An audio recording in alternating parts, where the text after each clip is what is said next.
Deep inside your skull, there's a piece of your brain that hasn't evolved in 200,000 years. It's called the amygdala, and it doesn't care about your retirement account. It doesn't care about compound interest. It doesn't care about your long-term goals. It cares about one thing: surviving the next 5 seconds. Every time the market drops, your amygdala screams, danger. Every time you see something you want, it demands buy now. Every time you feel financial fear, it hijacks your rational brain and makes decisions your future self will hate. This is the neurological friction between immediate gratification and future security. This is why smart people make dumb money decisions. This is why you know what you should do, but don't do it. Financial Emotional Intelligence and Why Your Brain Makes Poor Long-Term Decisions audiobook is going to dismantle that biological conflict. We're going to isolate the amygdala's role in fiscal panic. We're going to replace reactive stress with disciplined emotional regulation. And we're going to transform your volatile impulses into a sophisticated, long-term psychological strategy. Let's rewire your brain for wealth by straightaway moving to our Chapter 1. The Ancient Brain in a Modern World. Why your hardware is outdated. Let me ask you something that might mess with your head. Why do you know exactly what you should do with your money? Save more, invest for the long term, ignore the noise, stay disciplined, and yet you don't do it. You're not stupid. You've read the books. You've listened to the podcasts. You know compound interest works. You know you should buy and hold. You know panicking is dumb. So why do you panic? Why do you chase hot tips? Why do you sell at the worst possible moment? Because your brain isn't designed for this world. Your brain is a brilliant survival machine. It's a terrible wealth-building machine. Say that again. Your brain is a brilliant survival machine. It's a terrible wealth-building machine. For 200,000 years, your ancestors lived on the savannah. They faced immediate, life-or-death threats every single day. Predators, starvation, tribal conflict, enemies in the tall grass. The ones who survived were the ones who reacted fast. The ones who saw a threat and ran. The ones who grabbed food when they saw it. The ones who didn't trust the future because there might not be one. That brain, that ancient, survival-focused, threat-detecting, impulse-driven brain, is the exact same brain you're using right now to make financial decisions. And it doesn't understand the modern world at all. Let's break down what your ancient brain is good at. It understands now. When there's a tiger in the grass, you don't think about next year. You run. Now. Immediate threats get immediate responses. It understands danger. Your brain is wired to notice threats more than opportunities. One bad review sticks with you more than 10 good ones. A $100 loss hurts more than a $100 gain feels good. That kept you alive on the savannah. It kills your portfolio in the market. It understands scarcity. When food was scarce, you ate what you could, when you could. Hoarding made sense. Grabbing made sense. Long-term planning was a luxury your ancestors couldn't afford. It understands social proof. In a tribe, fitting in kept you alive. Being different could get you exiled and death. So your brain looks to others for cues. When everyone's panicking, you panic. When everyone's buying, you buy. That kept you in the tribe. That gets you crushed in bubbles and crashes. Now here's what your ancient brain does not understand. It does not understand compound interest. Compounding is slow. It's invisible. It doesn't trigger any survival instincts. Your brain sees $10,000 growing to $20,000 over 10 years and feels nothing. It's not a threat. It's not an opportunity. It's just there. It does not understand retirement. Retirement is a concept that didn't exist for 99.9% of human history. Your brain doesn't have a module for save for something 40 years from now. It cares about dinner tonight. It does not understand inflation. Your brain sees prices going up and feels threat. It doesn't understand that moderate inflation is actually good for borrowers. It just feels danger. It does not understand market volatility. Your brain interprets a 20% market drop as a life or death threat. The same chemicals flood your system as when a predator appears. You feel panic. You want to run. Selling feels like survival. This is the war. Your biology wants survival. Your future self wants wealth. And right now, your biology is winning. Your brain is a brilliant survival machine. It's a terrible wealth-building machine. Let me give you a real-world example so you can see this war in action. Meet Marcus. Marcus is 45. He's been investing for 20 years. He knows the rules. He's read the books. He understands compound interest. In March 2020, the market drops 30% in a month. Marcus watches his retirement account lose $100,000. His ancient brain sees red and screams danger. His heart races. He can't sleep. He feels like he has to do something. His modern brain knows the right move is to do nothing. Or better yet, buy more. But the ancient brain is louder. It's older. It's stronger. It's been running the show for 200,000 years. Marcus sells. He locks in his losses. He goes to cash. He feels relief for about a week. 6 months later, the market recovers and goes to new highs. Marcus missed it. He's stuck in cash, watching from the sidelines, hating himself. Marcus didn't lose because he's stupid. He lost because his hardware is outdated. His brain did exactly what it evolved to do. It just evolved for the wrong environment. That's the key. You have a choice. Keep letting your ancient brain run the show and keep losing. Or learn to recognize when it's hijacking you and override it. That's the key. Let's talk about the specific parts of your brain at war. The amygdala. This is your ancient alarm system. 2 almond-shaped clusters deep in your brain. Their job is to detect threats and trigger fight or flight. They work in milliseconds, faster than your conscious mind can think. When the market drops, your amygdala screams. Before you know what's happening, you're flooded with stress chemicals. Your rational brain goes offline. You're running on instinct. The prefrontal cortex. This is the newer part of your brain. The CEO. It handles planning, impulse control, long-term thinking, rational decision-making. It's what knows you should buy and hold. It's what understands compound interest. But here's the problem. When the amygdala activates, the prefrontal cortex goes offline.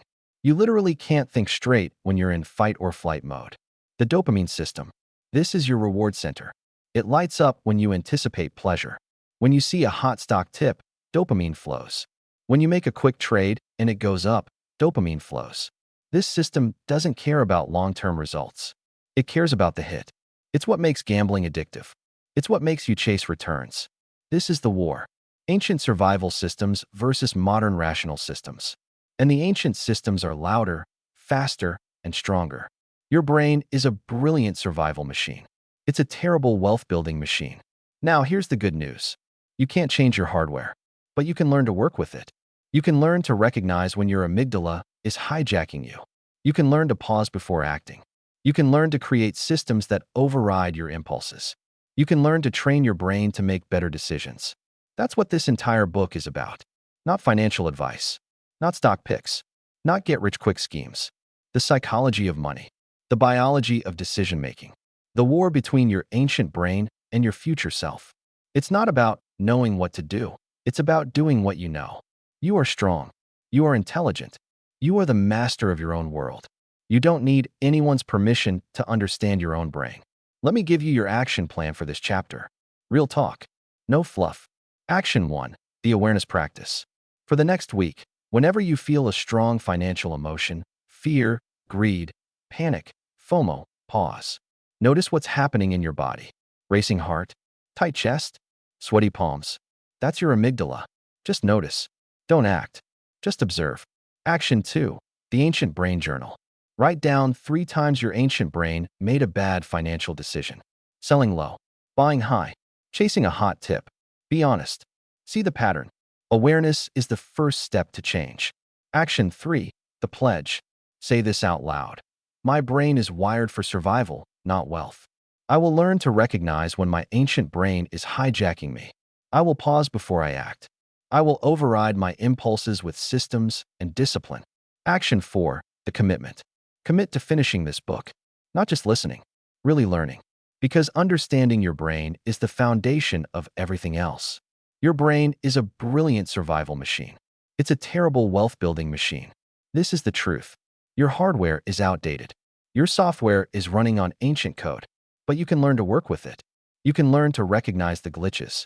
You can learn to install patches. The first step is awareness. Now you're aware. Now, with this foundation laid, we need to dive deeper into the specific part of your brain that causes the most damage. The amygdala, the hijacker, the reason you panic sell at the worst possible moment. Moving to Chapter 2, the amygdala hijack, why you panic sell at the worst possible moment. And look, if this chapter just showed you why you keep making the same financial mistakes, do yourself a favor and hit subscribe. Every week, More real talk for the person who's done being run by their ancient brain and ready to take control. You're not just listening to an audiobook. You're rewiring your mind. Subscribe now. Let's get this money. For real. Moving to Chapter 2, The Amygdala Hijack. Why you panic sell at the worst possible moment. Let me walk you through a scene that plays out millions of times every time the market drops. You're sitting at your desk. You check your portfolio. It's down 10%. You feel a twinge, but you're okay. You know markets go up and down. A week later, you check again. Down 20%. Your stomach drops. Your heart starts racing. You can't focus on work. You keep checking. Down 22%. Down 25%. Your mind starts spinning worst-case scenarios. What if it keeps dropping? What if I lose everything? What if I have to work forever? You feel like you have to do something. You can't just sit there. You have to act. You have to stop the pain. So you sell. You get out. You feel relief for about 5 minutes. Then the market recovers. It always does. 6 months later, it's at new highs. You're sitting in cash, watching from the sidelines, hating yourself. You're not stupid. You're not weak. You're human. And your biology just hijacked your portfolio. Panic is not a strategy. It's a biological reflex. Learn to pause until it passes. Say that again. Panic is not a strategy. It's a biological reflex. Learn to pause until it passes. Let's look at what happened inside your brain during that scene. Deep in your skull, there's a tiny almond-shaped structure called the amygdala. Its only job is to detect threats and trigger survival responses. It's been doing this job for 200 million years. It's very good at it. When the market drops 20%, your modern brain knows this is a normal fluctuation. But your ancient brain doesn't understand normal fluctuation. It sees red. It sees loss. It sees danger. The amygdala activates. It floods your system with cortisol and adrenaline. Your heart races. Your breathing quickens. Your vision narrows. Your muscles tense. You're primed for action, fight or flight. And here's the critical part. Your prefrontal cortex, the thinking, planning, rational part of your brain, goes offline. It literally shuts down under stress. The blood flow decreases. The neural connections weaken. You can't think straight. You can't access the knowledge that markets recover. You can't remember that you're a long-term investor. You're not making decisions anymore. You're reacting. You're running on pure biology. This is the amygdala hijack. It's why people sell at the bottom. Every single time. Not because they're stupid. Because their biology demanded survival. The pain of watching losses feels more urgent than the logic of holding. The amygdala doesn't understand recoveries. It only understands escape. You have a choice. Keep getting hijacked and keep losing money. Or learn to recognize the hijack and override it. That's the key. Let me give you a real-world example so you can see this in action. Meet James. James is 50 years old. He's been investing for 25 years. He's smart, successful, reads all the right books. He knows he should buy and hold. In 2008, the market crashes. James watches his retirement account drop from $500,000 to $350,000. His amygdala activates. His heart races. He can't sleep. His wife is worried. Everyone on TV is saying it's the end. James knows he should hold. He knows markets recover. He knows selling at the bottom is dumb. But the feeling is overwhelming. The pain is unbearable. He sells. The market bottoms in March 2009. Then it recovers. Then it soars. By 2013, it's doubled. James is still in cash, too scared to get back in, too ashamed to admit he panicked. James lost $150,000 twice. Once when he sold. Once when he missed the recovery. All because his amygdala hijacked his portfolio. That's the amygdala hijack. That's what we're dealing with. Panic is not a strategy. It's a biological reflex. Learn to pause until it passes. Now, here's what's really interesting. The same hijack happens in other situations too. When you see a hot stock tip on social media and feel the urgent need to buy, that's dopamine hijacking your rational brain.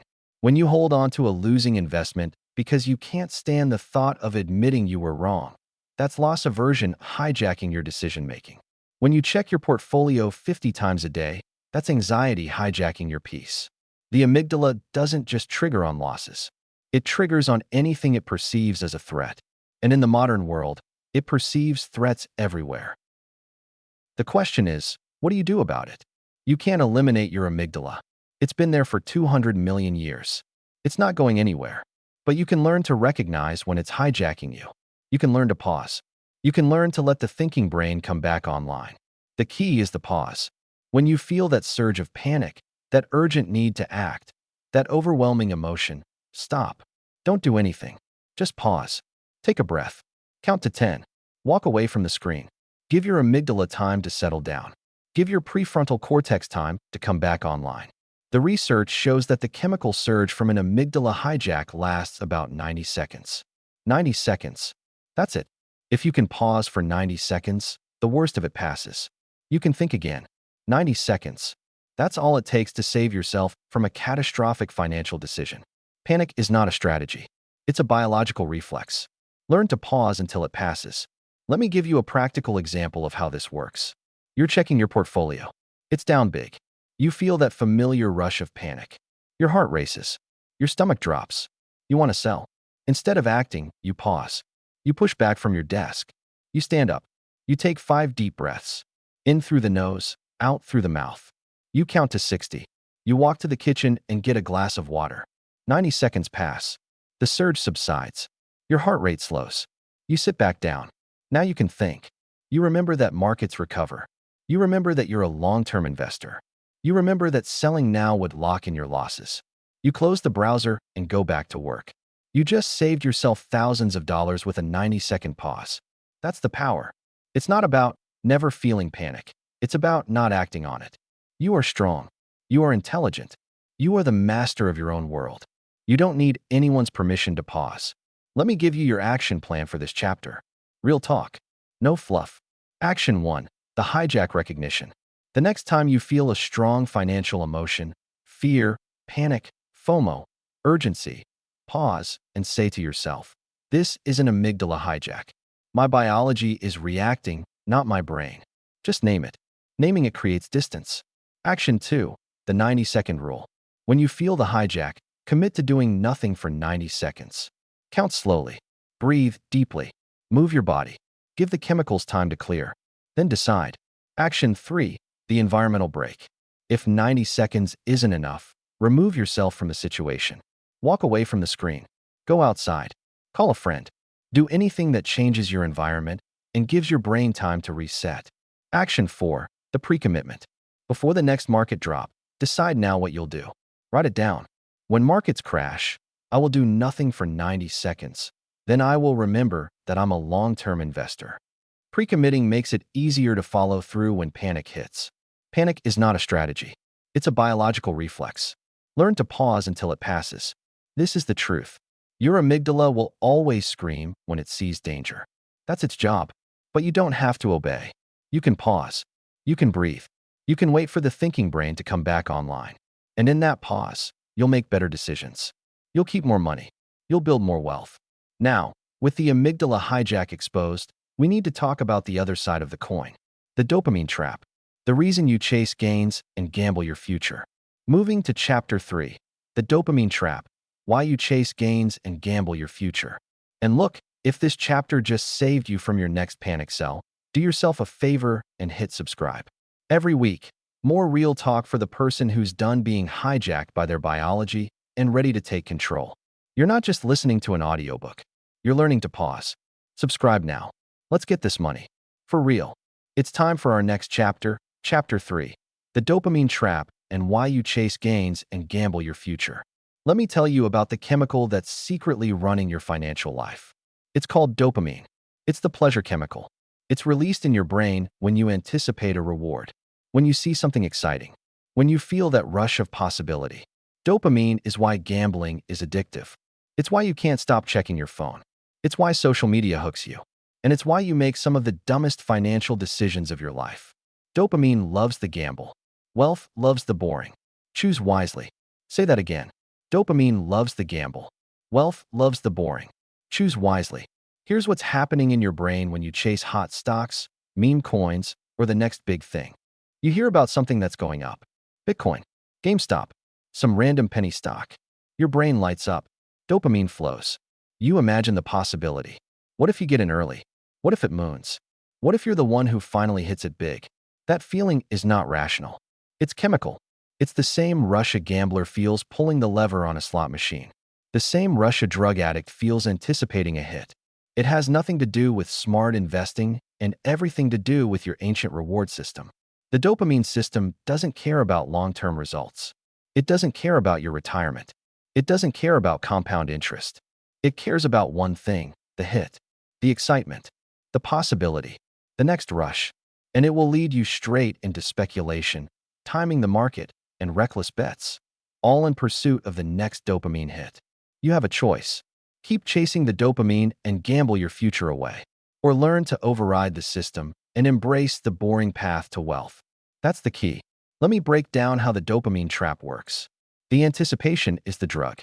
Studies show that dopamine releases more during anticipation than during the actual reward. The waiting, the hoping, the possibility, that's what hooks you. That's why checking your stock price 50 times a day feels exciting, even when it's not going up. That's why you can't stop scrolling through crypto forums. That's why you feel that rush when you see a hot tip. The anticipation itself is addictive. The variable reward schedule. This is the most powerful trap. When rewards come unpredictably, sometimes you win, sometimes you lose, you never know when. Dopamine spikes even higher. This is why slot machines are so addictive. This is why meme stocks and crypto are so dangerous. You might win big once. That one win keeps you chasing for years, even as you lose money overall. The social proof loop. When you see others winning, your dopamine fires. If they can do it, I can too. This is why bull markets create euphoria. Everyone's making money. Everyone's excited. Dopamine is contagious, and it leads you to buy at the very top, right before the crash. Dopamine loves the gamble. Wealth loves the boring. Choose wisely. Let me give you a real-world example so you can see this trap in action. Meet Tyler. Tyler is smart, successful, has a good job. In 2021, he starts seeing posts about crypto. Everyone's making money. His friends are getting rich. The dopamine starts flowing. He buys a little. It goes up. More dopamine. He buys more. It goes up more. He's a genius. He checks his portfolio 20 times a day.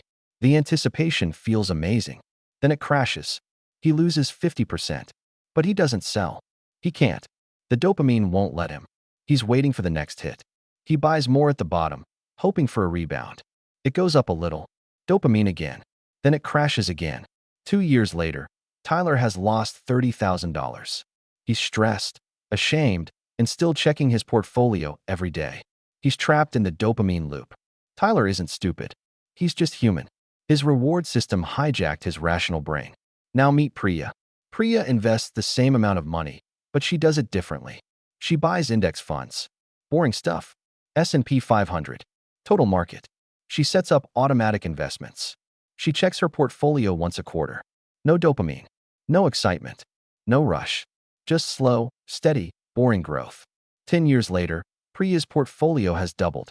Tyler's is still down 50%, waiting for the next moonshot. Same starting point. Same money.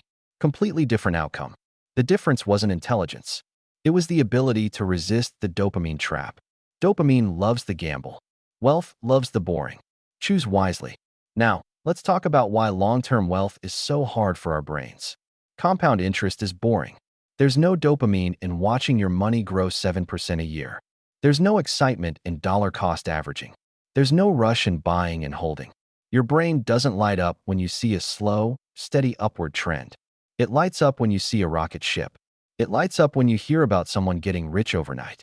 It lights up when there's a chance, any chance, that you could hit it big. This is the fundamental conflict. The path that actually builds wealth is boring. The path that feels exciting is a trap. You have to override the pleasure-seeking system with discipline and systems. You have to recognize that the dopamine hit you're chasing is the enemy of your wealth. You have to build systems that remove the excitement, remove the anticipation, remove the temptation. Let me give you the antidotes. Antidote 1. Automate everything. Set up automatic investments. Money comes out of your paycheck before you ever see it. Goes into boring index funds. You never have to decide. You never have to feel.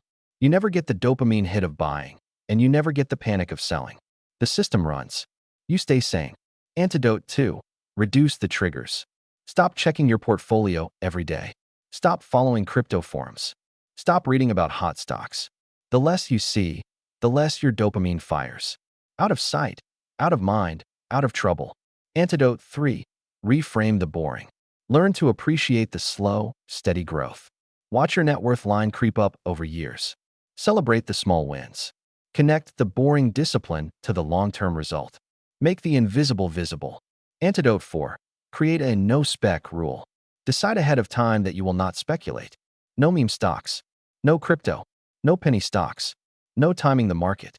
Write it down. Make it a rule. When the dopamine hits, you have a rule to fall back on. Antidote 5. Find your dopamine elsewhere. Get your excitement from things that don't cost you money. Sports, hobbies, relationships, adventures. Let your portfolio be boring. Let your life be exciting. Dopamine loves the gamble. Wealth loves the boring. Choose wisely. You are strong. You are intelligent. You are the master of your own world. You don't need anyone's permission to resist the dopamine trap. Let me give you your action plan for this chapter. Real talk. No fluff. Action 1. The dopamine audit. Look at your recent financial decisions. How many were driven by excitement? By FOMO?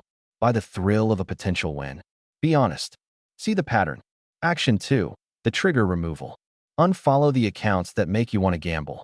Unsubscribe from the newsletters that hype hot stocks. Remove the triggers that fire your dopamine. You can't resist what you don't see. Action 3. The automation setup. This week, set up automatic investments into boring, diversified index funds. Make it automatic. Remove the decision. Remove the dopamine.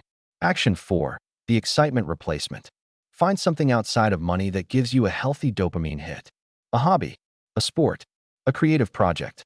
Let your portfolio be boring. Let your life be fun. Dopamine loves the gamble. Wealth loves the boring. Choose wisely. This is the truth. Your brain wants excitement. Your wallet wants boring. The two are at war, and you have to choose a side. The gamblers chase dopamine and lose. The wealthy embrace boring and win. Choose wisely. Now, with the dopamine trap exposed, we need to talk about another ancient bias that's costing you money. Loss aversion. Why losing $100 hurts more than winning $100 feels good. And how that bias destroys your portfolio. Moving to Chapter 4. Loss aversion. Why losing $100 hurts more than winning $100 feels good.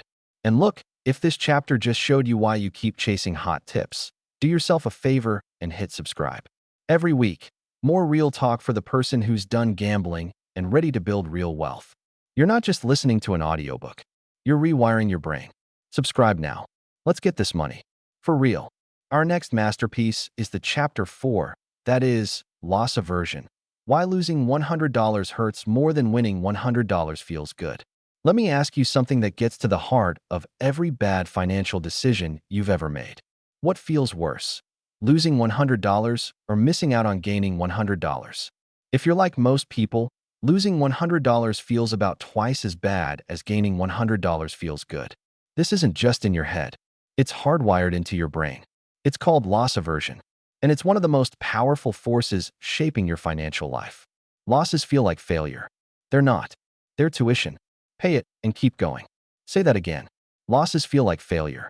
They're not. They're tuition. Pay it and keep going. Nobel Prize-winning research by psychologists Daniel Kahneman and Amos Tversky proved that losses hurt about twice as much as gains feel good. This isn't a quirk. It's a fundamental feature of human psychology. It kept our ancestors alive on the savannah.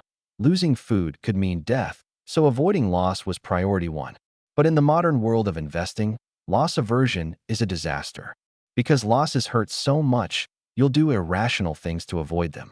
You'll sell winners too early, just to lock in a gain and avoid the risk of losing it.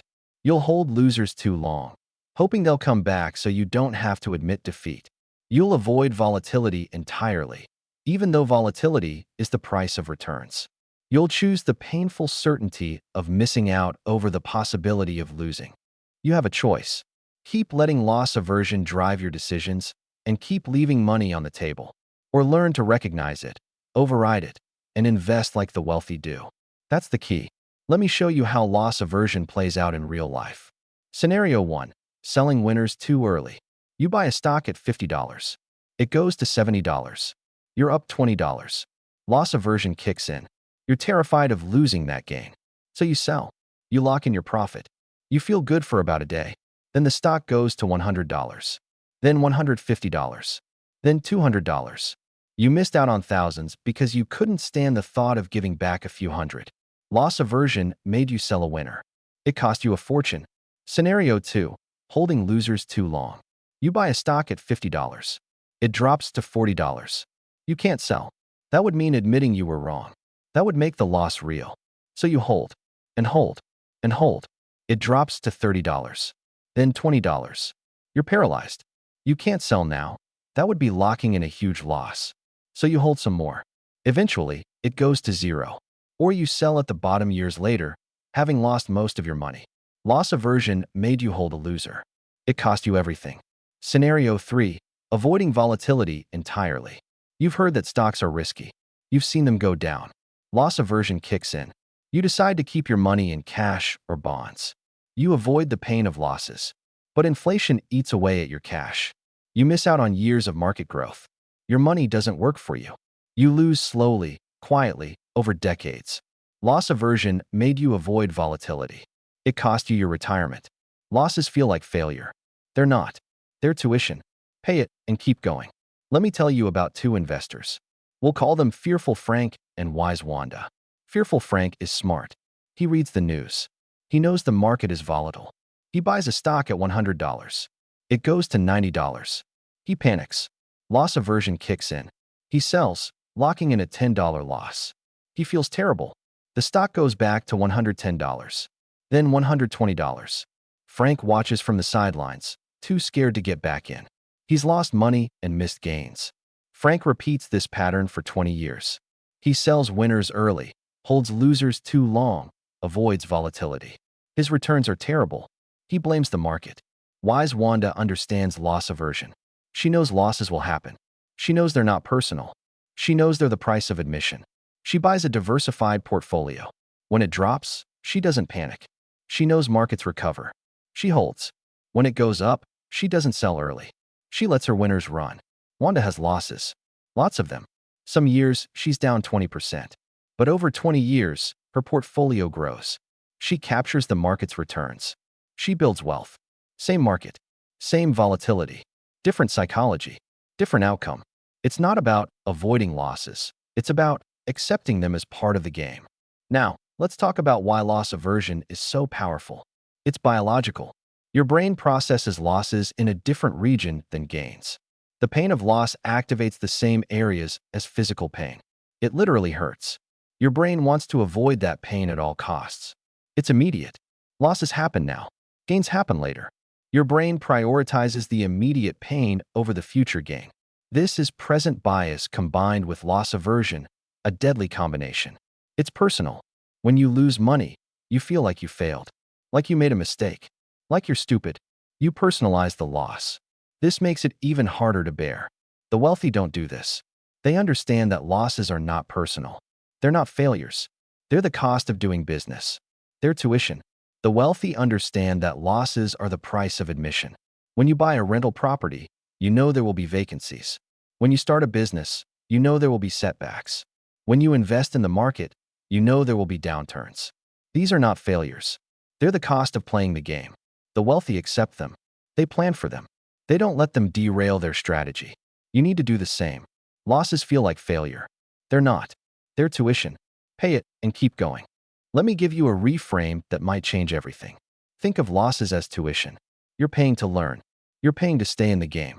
You're paying for the chance to earn the returns. When you lose money in the market, you're not failing. You're paying tuition for the opportunity to grow your wealth over time. The tuition is mandatory. The returns are optional, but only if you pay the tuition. Would you refuse to go to college because tuition costs money? No. You pay it because you know the long-term value exceeds the cost. Same with investing. Volatility is the tuition. Losses are the tuition. Pay it. Stay in school. Graduate to wealth. It's not about never losing. It's about keeping the losses small and the wins big. You are strong. You are intelligent. You are the master of your own world.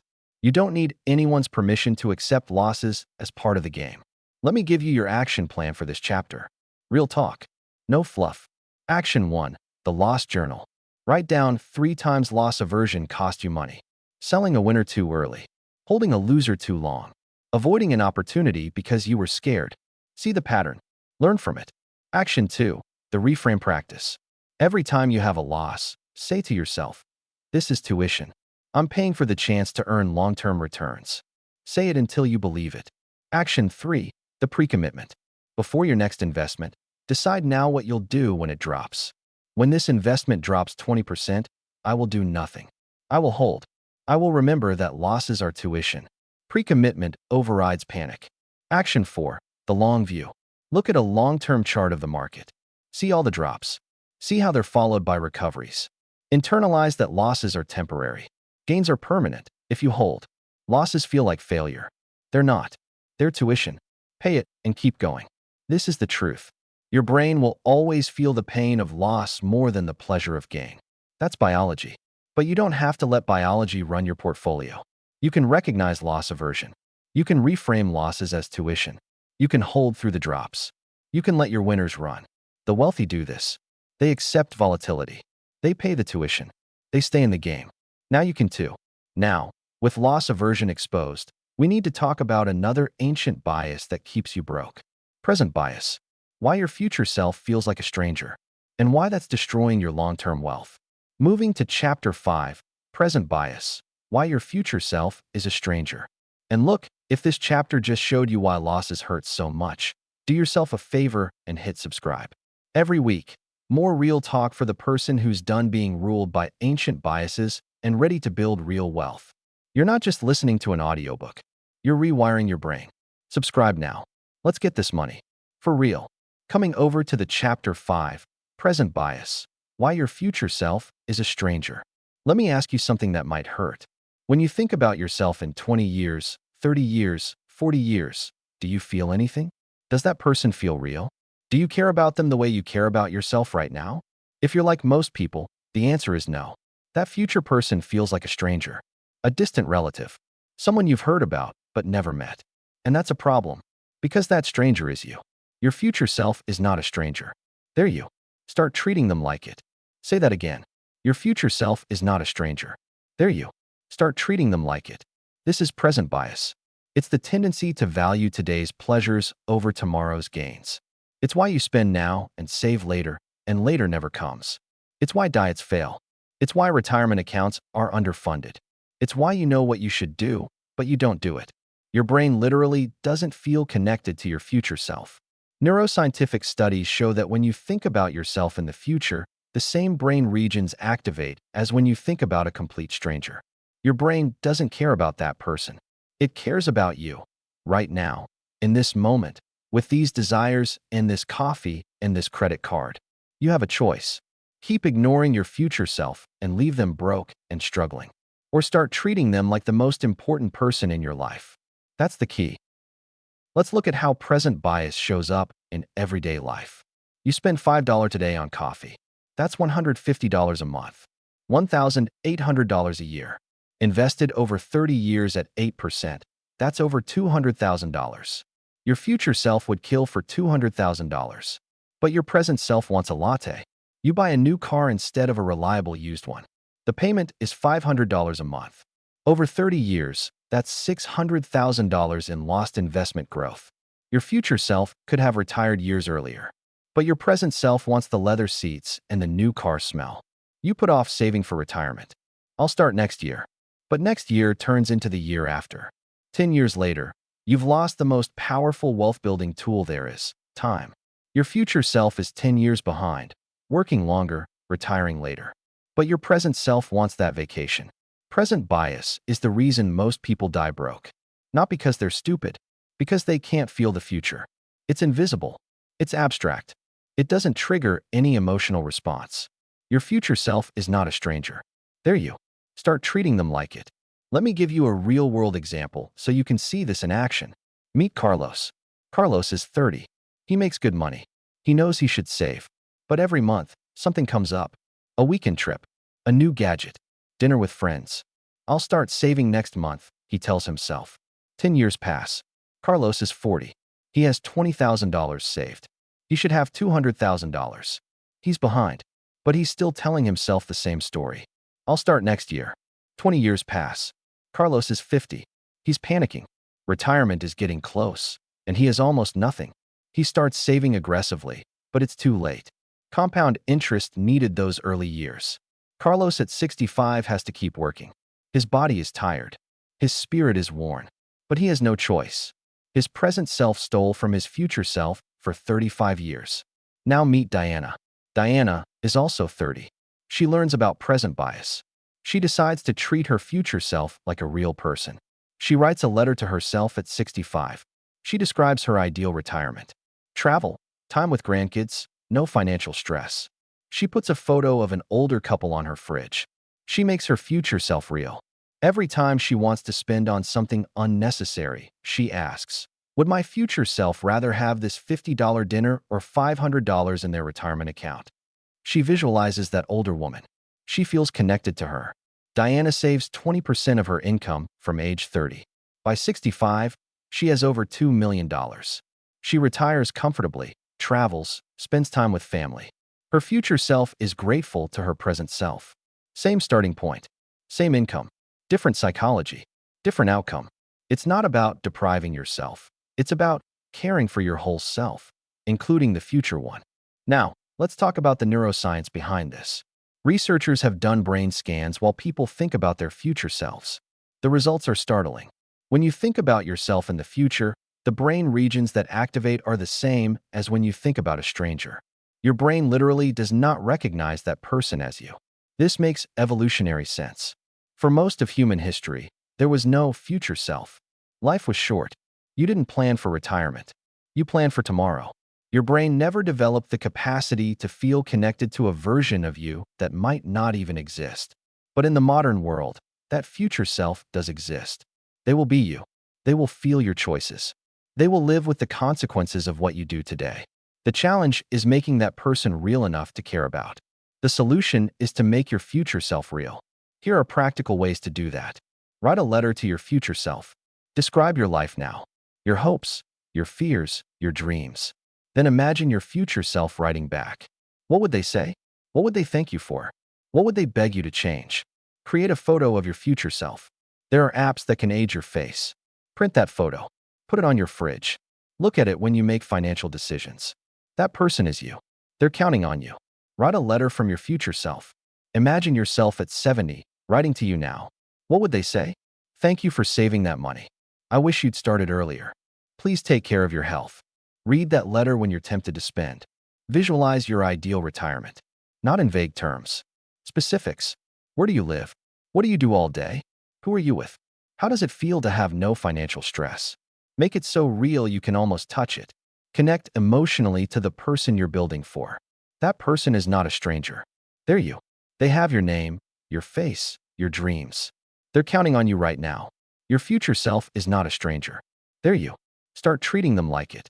Let me give you a simple exercise that changes everything. The 10-minute future self visualization. Close your eyes. Imagine yourself at 70. See your face, older, wiser, with years of experience behind you. Feel your body, maybe slower, maybe still strong. Now imagine that person looking back at you today. What do they want to say? What do they wish you knew? What are they grateful for? What do they regret? Listen to them. They're not a stranger. They're you. And they're counting on you right now. Do this exercise once a week. It will change how you see every financial decision. It's not about saving for a stranger. It's about taking care of yourself across time. You are strong. You are intelligent. You are the master of your own world, including your future self. You don't need anyone's permission to care about that person. Let me give you your action plan for this chapter. Real talk. No fluff. Action 1. The future self letter. Write a letter to yourself at 70. Describe who you want to be, how you want to live, what you want to have built. Make it real. Make it emotional. Action 2. The future self photo. Use an aging app or just find a photo of an older person who resembles you. Put it somewhere you'll see daily. Let that face remind you who you're working for. Action 3. The question tattoo. Mentally tattoo this question on your brain. What would my future self want me to do right now? Ask it before every financial decision. Action 4. The weekly check-in. Once a week, spend 5 minutes with your future self. Visualize them. Listen to them. Let them guide your choices. Your future self is not a stranger. They're you. Start treating them like it. This is the truth. Your brain is wired to ignore the future. But you can override that wiring. You can make your future self real. You can connect emotionally to the person you're building for. And when you do, present bias weakens. Saving becomes easier. Investing becomes automatic. Wealth becomes inevitable. The person you're going to be is counting on you right now. Don't let them down. Now, with present bias exposed, we need to talk about the chemical that makes all of this worse. Cortisol, the stress hormone, and how financial stress creates a vicious cycle that keeps you trapped. Moving to Chapter 6, the cortisol cascade, how financial stress destroys decision-making. And look, if this chapter just showed you why your future self feels like a stranger, do yourself a favor and hit subscribe. Every week, more real talk for the person who's done ignoring tomorrow and ready to build for it. You're not just listening to an audiobook. You're connecting with your whole self. Subscribe now. Let's get this money. For real. In Chapter 6, the cortisol cascade, how financial stress destroys decision-making will be our main focus. Let me tell you about the chemical that's secretly destroying your financial future. It's called cortisol, the stress hormone. In small doses, it's helpful. It keeps you alert, focused, ready for action. But in chronic doses, it's poison. And financial stress is one of the most reliable ways to keep your cortisol levels chronically elevated. Margin is not just financial. It's neurological. Cash in the bank calms the brain. Say that again. Margin is not just financial. It's neurological. Cash in the bank calms the brain. Here's what happens when you're stressed about money. You worry about bills. You worry about job security. You worry about retirement. You worry about unexpected expenses. Your brain perceives these as threats, not life or death threats like a predator, but threats nonetheless. And it responds the same way, by releasing cortisol. Cortisol is designed for short-term emergencies. It gives you a burst of energy, sharpens your senses, prepares you to fight or flee. But when it's constantly elevated, it becomes toxic.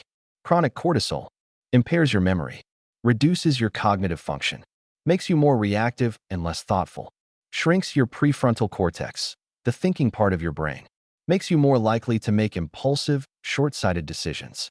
In other words, financial stress makes you worse at handling money, which creates more financial stress, which makes you even worse at handling money. This is the cortisol cascade, a vicious cycle that keeps you trapped. You have a choice. Stay in the cycle, getting worse at money the more you stress about it, or break the cycle by building margin. That's the key. Let me walk you through how this cycle works in real life. The cycle begins. You're living paycheck to paycheck. No savings. No cushion. One unexpected expense could wreck you. You know this. So you worry. Every time you check your bank account, cortisol spikes. Every time a bill comes due, cortisol spikes. Every time you think about retirement, or the lack of it, cortisol spikes. Cortisol impairs your thinking. Now your brain isn't working right. You're more reactive. You make impulsive decisions. You avoid looking at your finances because it's too painful. You put off important planning because you're too stressed to think clearly. Bad decisions create more stress. Because you're not thinking clearly, you make worse money decisions. You miss opportunities to save. You pay unnecessary fees. You fall for scams. You ignore problems until they become crises. Each bad decision creates more stress, more cortisol, more impaired thinking. The cycle tightens. The spiral deepens. You're now trapped. The very thing you need to escape, better financial decisions, is the thing stress makes impossible. You're spinning your wheels, getting nowhere, feeling worse every day. This is the cortisol cascade, and it's happening to millions of people right now. Margin is not just financial. It's neurological. Cash in the bank calms the brain. Let me tell you about two people. We'll call them Stress Steve and Margin Maria. Stress Steve lives paycheck to paycheck. He has $200 in savings. One unexpected car repair would wipe him out. He knows this. He worries constantly. He checks his bank account 5 times a day, each time spiking his cortisol. He avoids looking at his credit card balance because it stresses him out. He makes minimum payments, paying hundreds in interest. Steve's brain is in constant low-grade fight-or-flight mode. He's reactive, impulsive, exhausted. He can't think long-term because his brain is too busy surviving the present. Steve is stuck, and he doesn't know how to get out. Margin Maria also started with nothing, but she made building margin her first priority. She cut expenses, worked extra shifts, saved every penny she could. Now Maria has $10,000 in the bank. She's not rich, but she has margin, an emergency fund, a cushion. When Maria checks her bank account, she feels calm, not stress. When an unexpected expense comes up, she handles it without panic. Her cortisol stays low. Her brain works clearly. Maria makes better decisions because she's not reacting from stress. She saves more, invests wisely, and keeps building margin. Her cycle is virtuous, not vicious. Same starting point, different margin, different brain chemistry, different outcome. It's not about how much you make. It's about how much cushion you have. Now, let's talk about what margin actually does for your brain. Margin creates safety. When you have cash in the bank, your brain stops perceiving financial threats everywhere. The amygdala calms down. Cortisol drops. You can think again. Margin gives you time. When something goes wrong, you don't have to react immediately. You can pause, evaluate, and make a thoughtful decision. You're not forced into bad choices by desperation. Margin enables long-term thinking. When you're not stressed about surviving today, you can plan for tomorrow. Your prefrontal cortex comes back online. You can think about investing, retirement, building wealth. Margin breaks the cycle. Instead of stress leading to bad decisions leading to more stress, you have calm leading to good decisions leading to more calm. The cascade reverses. Margin is not just financial. It's neurological. Cash in the bank calms the brain. Let me give you a real-world example of how margin transforms decision-making. Marcus was a client of mine. He was making good money, $80,000 a year. But he had no savings. Every month, he spent everything. He was stressed all the time. When his car broke down, he panicked. He put the repair on a credit card at 22% interest. That added $100 a month in payments, which made his budget tighter, which made him more stressed. When his job started feeling shaky, he couldn't quit because he had no cushion. He stayed in a toxic situation, which increased his stress, which made him perform worse, which made his job even shakier. Marcus was trapped in the cortisol cascade. He decided to build margin. He cut his expenses, sold some stuff, worked weekends. It took a year, but he saved $10,000.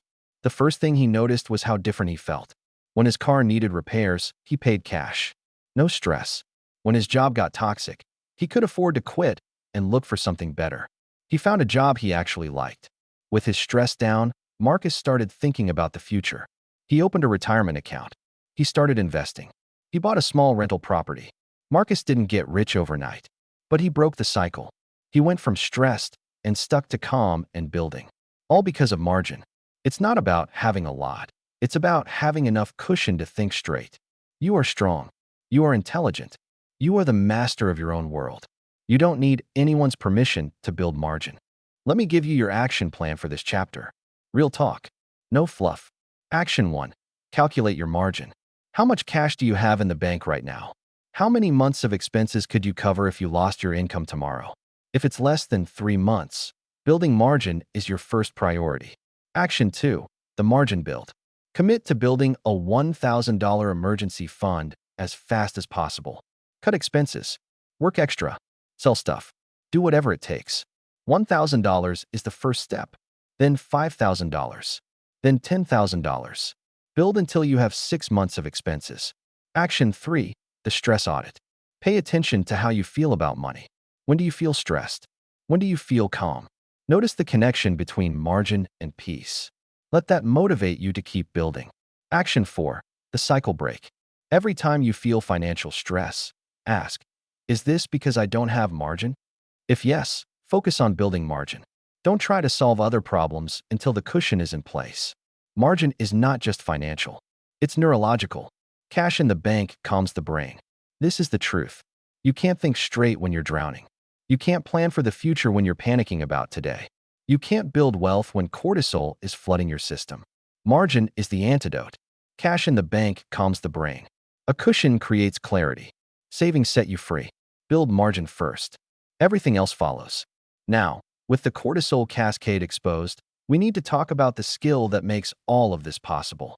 Emotional regulation. The ability to feel fear, greed, anxiety, excitement, and still act according to your plan. Moving to Chapter 7. Emotional regulation. The skill that separates the rich from the broke. And look, if this chapter just showed you why margin matters more than you thought, do yourself a favor and hit subscribe. Every week, more real talk for the person who's done being stressed and ready to build peace. You're not just listening to an audiobook. You're building margin for your mind. Subscribe now. Let's get this money. For real. Chapter 7 will decode emotional regulation, the skill that separates the rich from the broke. Let me tell you about the most important financial skill you'll ever learn. It's not picking stocks. It's not timing the market. It's not finding the next big thing. It's emotional regulation. The ability to feel fear, greed, anxiety, excitement, and still act according to your plan. Feel everything. Act on nothing without a pause. That's emotional regulation. Say that again. Feel everything. Act on nothing without a pause. That's emotional regulation. Here's the truth they don't tell you. Financial IQ matters, but financial EQ matters more. You can know all the right moves, buy low, sell high, diversify, compound interest, and still make all the wrong moves if you can't regulate your emotions. The market drops 20%. You feel panic. That's normal. The question is, do you sell or do you hold? A hot stock tip lands in your feed. You feel excitement, FOMO, the urge to buy. That's normal. The question is, do you chase it or do you stick to your plan? Your portfolio is up 30% in a year. You feel euphoria, invincibility, the urge to take more risk. That's normal. The question is, do you double down or do you rebalance? Emotional regulation is the skill that determines the answer. It's what separates the wealthy from the broke. Not intelligence, not education, not luck. The ability to feel everything and still act wisely. You have a choice. Keep being a slave to your emotions and keep losing money. Or learn to regulate them and start building wealth. That's the key. Let's break down what emotional regulation actually looks like in practice. Scenario 1. Market crash. The market drops 25%. Your portfolio is bleeding. You feel fear. Real, visceral, stomach-dropping fear. Your amygdala screams sell. Your ancient brain wants to run. The emotionally regulated investor feels the fear. They don't pretend it's not there. They acknowledge it. Wow, this feels terrible. I'm really scared right now. Then they pause. They take a breath. They remember their plan. They remember that markets recover. They remember that selling now locks in losses. They do nothing. They feel everything. They act on nothing. That's emotional regulation. Scenario 2. Hot tip. A friend tells you about a stock that's going to the moon. It's already up 200%. You feel FOMO, the fear of missing out. Your dopamine system lights up. You want to buy? The emotionally regulated investor feels the FOMO. They don't pretend it's not there. Wow, this feels exciting. I really want to get in on this. Then they pause. They remember their plan. No speculating, no chasing tips, no timing the market. They remember that hot tips usually burn the people who chase them. They do nothing. They feel everything. They act on nothing. That's emotional regulation. Scenario 3. Euphoria. Your portfolio is up 40% in a year. You feel like a genius. You feel invincible. You want to take more risk, lever up, really go for it. The emotionally regulated investor feels the euphoria. They enjoy it. They celebrate their wins. But they don't let it change their behavior. They pause. They remember their plan, stay diversified, rebalance regularly, don't get greedy. They stick to the strategy that got them here. They feel everything. They act on nothing without a pause. That's emotional regulation. Feel everything. Act on nothing without a pause. That's emotional regulation. Let me tell you about two investors. We'll call them Reactive Rachel and Regulated Reggie. Reactive Rachel is smart. She reads all the books. She knows the theory. But when the market drops, she panics. She sells. When a hot tip comes along, she chases it. She buys. When her portfolio is up, she gets greedy. She doubles down. Rachel's emotions drive her decisions. She buys high and sells low, over and over. Her returns are terrible. She can't understand why. Regulated Reggie knows the same theory, but he's learned to regulate his emotions. When the market drops, he feels fear and does nothing. When hot tips come, he feels FOMO and does nothing.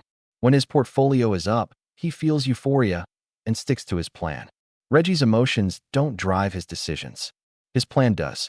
He buys low and holds. He sells rarely. His returns match the market's long-term average. He builds wealth. Same knowledge. Same market. Different emotional regulation. Different outcome. It's not about what you know. It's about what you do with what you feel. Now, Let's talk about how you actually build this skill. Emotional regulation is like a muscle. It can be trained. You don't wake up one day able to deadlift 400 pounds. You start small. You lift a little. You build strength over time. Same with emotional regulation. Here are the exercises. Exercise 1, the pause. This is the foundation. Before any financial decision, pause. Count to 10. Take a breath. Walk away if you need to. Create space between the feeling and the action. The pause is where regulation happens. Without it, you're just reacting. Exercise 2, the feeling label. When you feel a strong emotion, name it. This is fear. This is FOMO. This is euphoria. Naming it creates distance. You're not the emotion anymore. You're the observer of the emotion. Exercise 3, the plan check. Before acting, check your plan. What did you decide to do in this situation? Does this action align with your plan? If not, don't do it. Exercise 4, the reframe. Reframe the emotion. Fear becomes my brain is trying to protect me. FOMO becomes my dopamine system is lighting up. Euphoria becomes I'm excited, but excitement isn't a strategy. Reframing takes the power out of the emotion. Exercise 5, small wins. Start with small decisions. When you feel the urge to buy a coffee you don't need, pause. Feel the craving. Don't act. That's a rep. When you feel the urge to check your portfolio for the 10th time, pause. Don't. Another rep. Each small win builds the muscle. Each rep makes you stronger. Feel everything. Act on nothing without a pause. That's emotional regulation. Let me give you a real-world example of how this plays out. Meet Diana. Diana used to be a reactive investor. She'd buy when she was excited, sell when she was scared, and wonder why she wasn't getting ahead. She decided to train emotional regulation. She started small. When she felt the urge to check her portfolio, she'd pause. She'd label the feeling, this is anxiety. She'd take a breath and do something else. When she saw a hot stock tip, she'd pause. She'd label the feeling, this is FOMO. She'd check her plan, no speculating, and move on. When the market dropped, she'd feel fear. She'd pause. She'd label it. She'd remember her plan, hold for the long term. She'd do nothing. It wasn't easy at first. The feelings were strong. But over time, the muscle grew. The pauses got easier. The emotions lost their power. 5 years later, Diana is a different investor. She still feels fear, greed, FOMO, but they don't control her. She controls them. Her portfolio has grown. Her peace has grown even more. Diana built emotional regulation. You can too. It's not about never feeling. It's about not being controlled by what you feel. You are strong. You are intelligent. You are the master of your own world. You don't need anyone's permission to build emotional regulation. Let me give you your action plan for this chapter. Real talk. No fluff. Action 1, the pledge. Say this out loud. I will feel everything. I will act on nothing without a pause. Emotions are data, not commands. Say it until you believe it. Action 2, the daily pause practice. Every day, find at least one opportunity to practice the pause. A small urge. A minor craving. Pause. Label it. Don't act. That's 1 rep. Action 3, the emotion journal.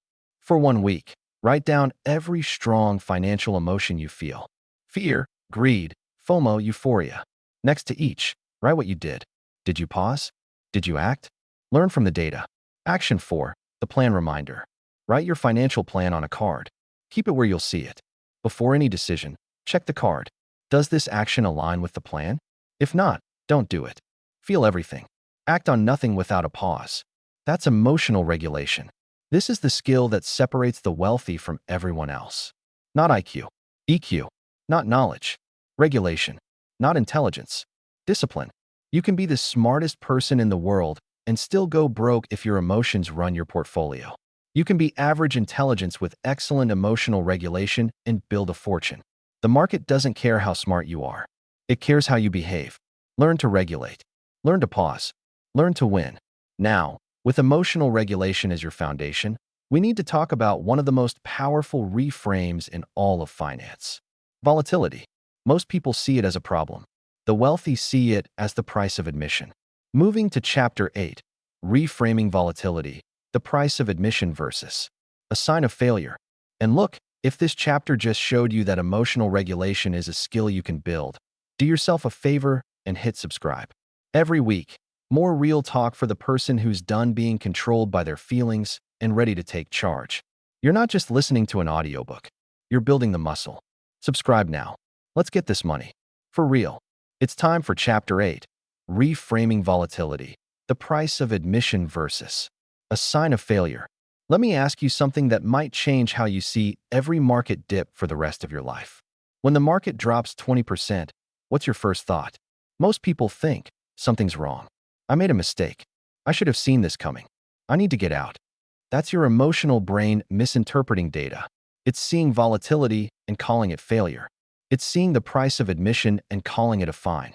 Volatility isn't punishment. It's the ticket price. Pay it and stay seated. Say that again. Volatility isn't punishment. It's the ticket price. Pay it and stay seated. Here's the truth that separates the wealthy from everyone else. Volatility is not a sign that something's wrong. It's a sign that you're in the game. It's the fee you pay for the chance to earn long-term returns. It comes with the territory. You don't get to pick and choose. You want stock market returns? You get stock market crashes. They come in the same package. You can't have one without the other. You have a choice. Keep seeing volatility as a problem and keep panicking at the worst moments. Or reframe it as the price of admission and stay calm through every cycle. That's the key. Let's look at the data so you can see this with your own eyes. Since 1900, the U.S. stock market has returned about 10% annually on average. But along the way, it has dropped by 10% or more about once every 2 years. It has dropped by 20% or more about once every 6 years. It has dropped by 30% or more about once every 15 years. These are not bugs. They're features. They're the price of admission. If you want the 10% returns, you have to pay the 30% drawdowns. They're not separate. They're the same thing. You don't get to pick the returns without the volatility. The people who succeed are the ones who understand this. They don't panic when the market drops. They don't think they're being punished. They know they're just paying the ticket price. They stay seated. The ride continues. They get the returns. The people who fail are the ones who refuse to pay. They sell at the bottom. They miss the recovery. They pay the price and get nothing. Volatility isn't punishment. It's the ticket price. Pay it and stay seated. Let me give you a real-world analogy. Imagine you want to go to a concert. Your favorite band is playing. Tickets are $100. You pay the $100, you get the concert. That's the transaction. Now imagine you show up at the door and say, I don't want to pay $100. That's too expensive. I'll just stand here and listen from outside. You might hear a few notes. You might catch a glimpse. But you're not getting the concert. You're getting scraps. You didn't pay the price. Volatility is the ticket price for market returns. You can stand outside and avoid the volatility, but you'll also miss the returns. Or you can pay the price, get inside, and enjoy the show. This is obvious with a concert. No one argues. But with investing, people argue constantly. They want the returns without the volatility. They want the reward without the price. They stand outside, complaining that they can't hear, refusing to pay the only price that grants admission. Volatility isn't punishment. It's the ticket price. Pay it and stay seated. Let me tell you about two investors. We'll call them Scared Sam and Savvy Sarah. Scared Sam invests $100,000 in the market. 6 months later, the market drops 20%. Sam panics. He sees the drop as a sign he made a mistake. He sells, locking in a $20,000 loss. The market recovers. It goes on to new highs. Sam watches from the sidelines, too scared to get back in. He lost money and missed gains. Sam sees volatility as punishment. He refuses to pay the price. He ends up with nothing. Savvy Sarah invests the same $100,000. When the market drops 20%, she feels the fear. She doesn't like seeing red. But she's reframed volatility. She knows it's the price of admission. Sarah does nothing. She holds. She stays seated. The market recovers. Then it goes up and up. 10 years later, Sarah's $100,000 is $250,000. She paid the price, the volatility, the fear, the uncertainty, and got the returns. Same market, same drop, different reframe, different outcome. It's not about avoiding the drops. It's about staying in the game. Now, let's talk about the psychology of reframing. Your brain is wired to see volatility as a threat. The amygdala screams danger. Cortisol floods your system. You want to run. This is biology, not logic. Reframing is how you override that biology. You train your brain to see volatility differently. Instead of something's wrong, you say, I'm paying the price of admission. Instead of I made a mistake, you say this is normal. Instead of I need to get out, you say I need to stay seated. Each time you reframe, you weaken the fear response. Each time you hold through a drop, you build the muscle. Over time, volatility loses its power to scare you. The wealthy have learned this reframe. They don't fear volatility. They accept it as part of the deal. Warren Buffett has seen the market drop 50% multiple times. He didn't panic. He didn't sell. He knew that volatility was the price of admission. He stayed seated. And he became one of the richest people in the world. You don't have to be Warren Buffett. You just have to learn the reframe. Volatility isn't punishment. It's the ticket price. Pay it and stay seated. Let me give you a practical exercise. The next time the market drops, do this. 1. Feel the fear. Don't suppress it. Just notice it. 2. Say to yourself, this is the price of admission. I'm paying it right now. 3. Remember every past drop that recovered. They always have. 4. Do nothing. Stay seated. That's it. That's the practice. Do it enough times, and it becomes automatic. It's not about never feeling fear. It's about interpreting it correctly. You are strong. You are intelligent. You are the master of your own world. You don't need anyone's permission to reframe volatility. Let me give you your action plan for this chapter. Real talk. No fluff. Action 1. The history lesson. Look at a long-term chart of the market. Pick any major drop. 2008, 2000, 1987. See how it recovered. Internalize that volatility is normal. Drops are temporary. The trend is up. Action 2. The reframe practice. Write this on a card. Volatility is the price of admission. I'm paying it right now. Put it where you'll see it when the market drops. Let it guide you. Action 3. The seatbelt reminder. When you feel the urge to sell during a drop, remind yourself, I'm staying seated. This is the ride. I paid for this. Action 4. The post-drop review. After every market drop, look back and see what happened. Did you panic? Did you hold? Did the market recover? Learn from each cycle. Volatility isn't punishment. It's the ticket price. Pay it and stay seated. This is the truth. The market will drop. It always has. It always will. That's not a bug. It's a feature. It's the price of admission. The wealthy know this. They accept it. They stay seated. They collect the returns. Now you know too. When the next drop comes, and it will, remember this chapter. Remember the reframe. Remember that you're just paying the ticket price. Stay seated. The show's not over. Now, with volatility reframed, we need to talk about the part of your brain that actually builds wealth. The prefrontal cortex. How to keep it online when the amygdala is screaming. Moving to Chapter 9. The prefrontal cortex, your brain's wealth builder. And look, if this chapter just changed how you see market drops, do yourself a favor and hit subscribe. Every week, more real talk for the person who's done panicking and ready to stay seated. You're not just listening to an audiobook. You're learning to pay the price and enjoy the ride. Subscribe now. Let's get this money. For real. Our next chapter, Chapter 9, is all about the prefrontal cortex, your brain's wealth builder. Let me tell you about the most important part of your brain for building wealth. It's not the amygdala. That's the problem child. It's not the dopamine system. That's the addict. It's the prefrontal cortex, the newest part of your brain, evolutionarily speaking, the part that makes you human. The prefrontal cortex is responsible for everything that matters in long-term wealth building.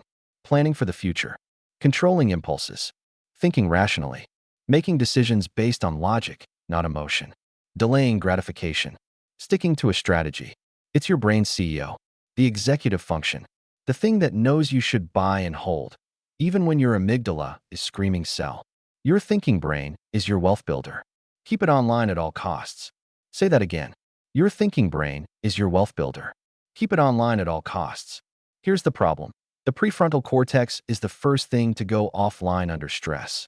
When your amygdala detects a threat, it hijacks the system. Blood flow decreases to your prefrontal cortex. Neural connections weaken.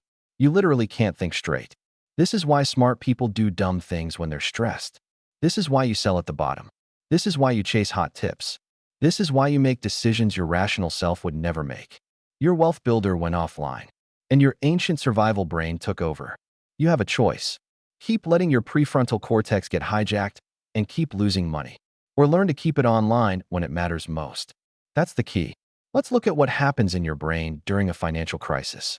You check your portfolio. It's down 20%. Your amygdala detects a threat. It floods your system with stress chemicals. Blood flow redirects to your survival centers and away from your thinking brain. Your prefrontal cortex, the part that knows markets recover, that's selling locks and losses, that you're a long-term investor, goes offline. You can't access that knowledge anymore. It's like the file is corrupted. What's left? Raw survival instinct. Fight or flight. And in this situation, flight looks like selling. So you sell. You lock in your losses. You feel relief for about 5 minutes. Then the market recovers. Your prefrontal cortex comes back online. And you hate yourself. This sequence plays out millions of times every market cycle. It's not a character flaw. It's biology. Your brain's architecture is working exactly as designed. It's just designed for the wrong environment. Your thinking brain is your wealth builder. Keep it online at all costs.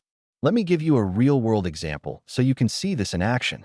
Meet Marcus, who lives at United States. Marcus is a smart guy. He's been investing for 15 years. He knows the drill.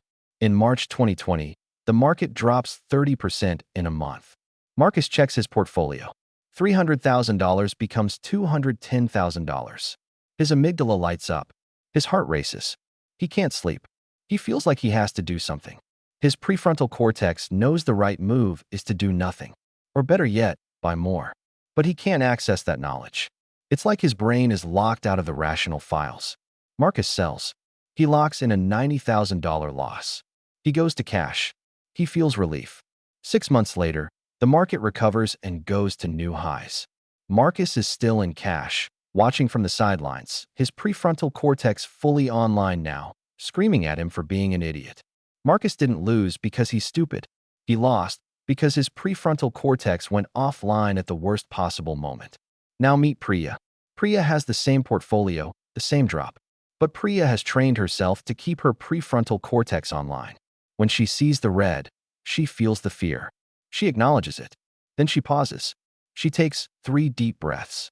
She stands up and walks away from the screen for 5 minutes. She gives her amygdala time to settle. She gives her prefrontal cortex time to come back online. When she returns, she can think. She remembers that markets recover. She remembers that selling now locks and losses. She remembers that she's a long-term investor. Priya does nothing. She holds. She stays in the game. 6 months later, her portfolio is back to $300,000, then $350,000, then $400,000. Same market, same drop, different prefrontal cortex management, different outcome. It's not about never feeling fear. It's about keeping your thinking brain online when you do. Now, let's talk about how you actually keep your prefrontal cortex online when the amygdala is screaming. Strategy 1, the pause. This is the most powerful tool you have. When you feel the surge of emotion, stop. Don't do anything. Just pause. The chemical surge from an amygdala hijack lasts about 90 seconds. If you can pause for 90 seconds, the worst of it passes. Your prefrontal cortex comes back online. You can think again. 90 seconds. That's all it takes. Strategy 2, breathing. Deep, slow breathing activates the parasympathetic nervous system, the brake pedal.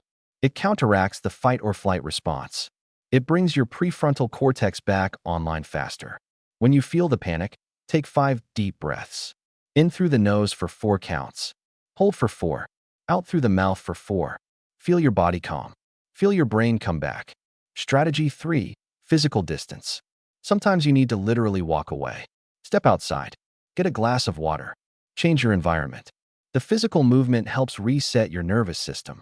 The distance gives your prefrontal cortex room to work. Strategy 4, pre-commitment. Decide your actions before the crisis hits. Write them down. When the market drops 20%, I will do nothing for 24 hours. Then I will review my plan. I will not sell. When the crisis comes, you have a rule to follow. Your prefrontal cortex doesn't have to decide in the moment. It just follows the plan. Strategy 5, practice. The more you practice keeping your prefrontal cortex online, the stronger those neural pathways become. Every time you pause instead of panic, you strengthen the connection.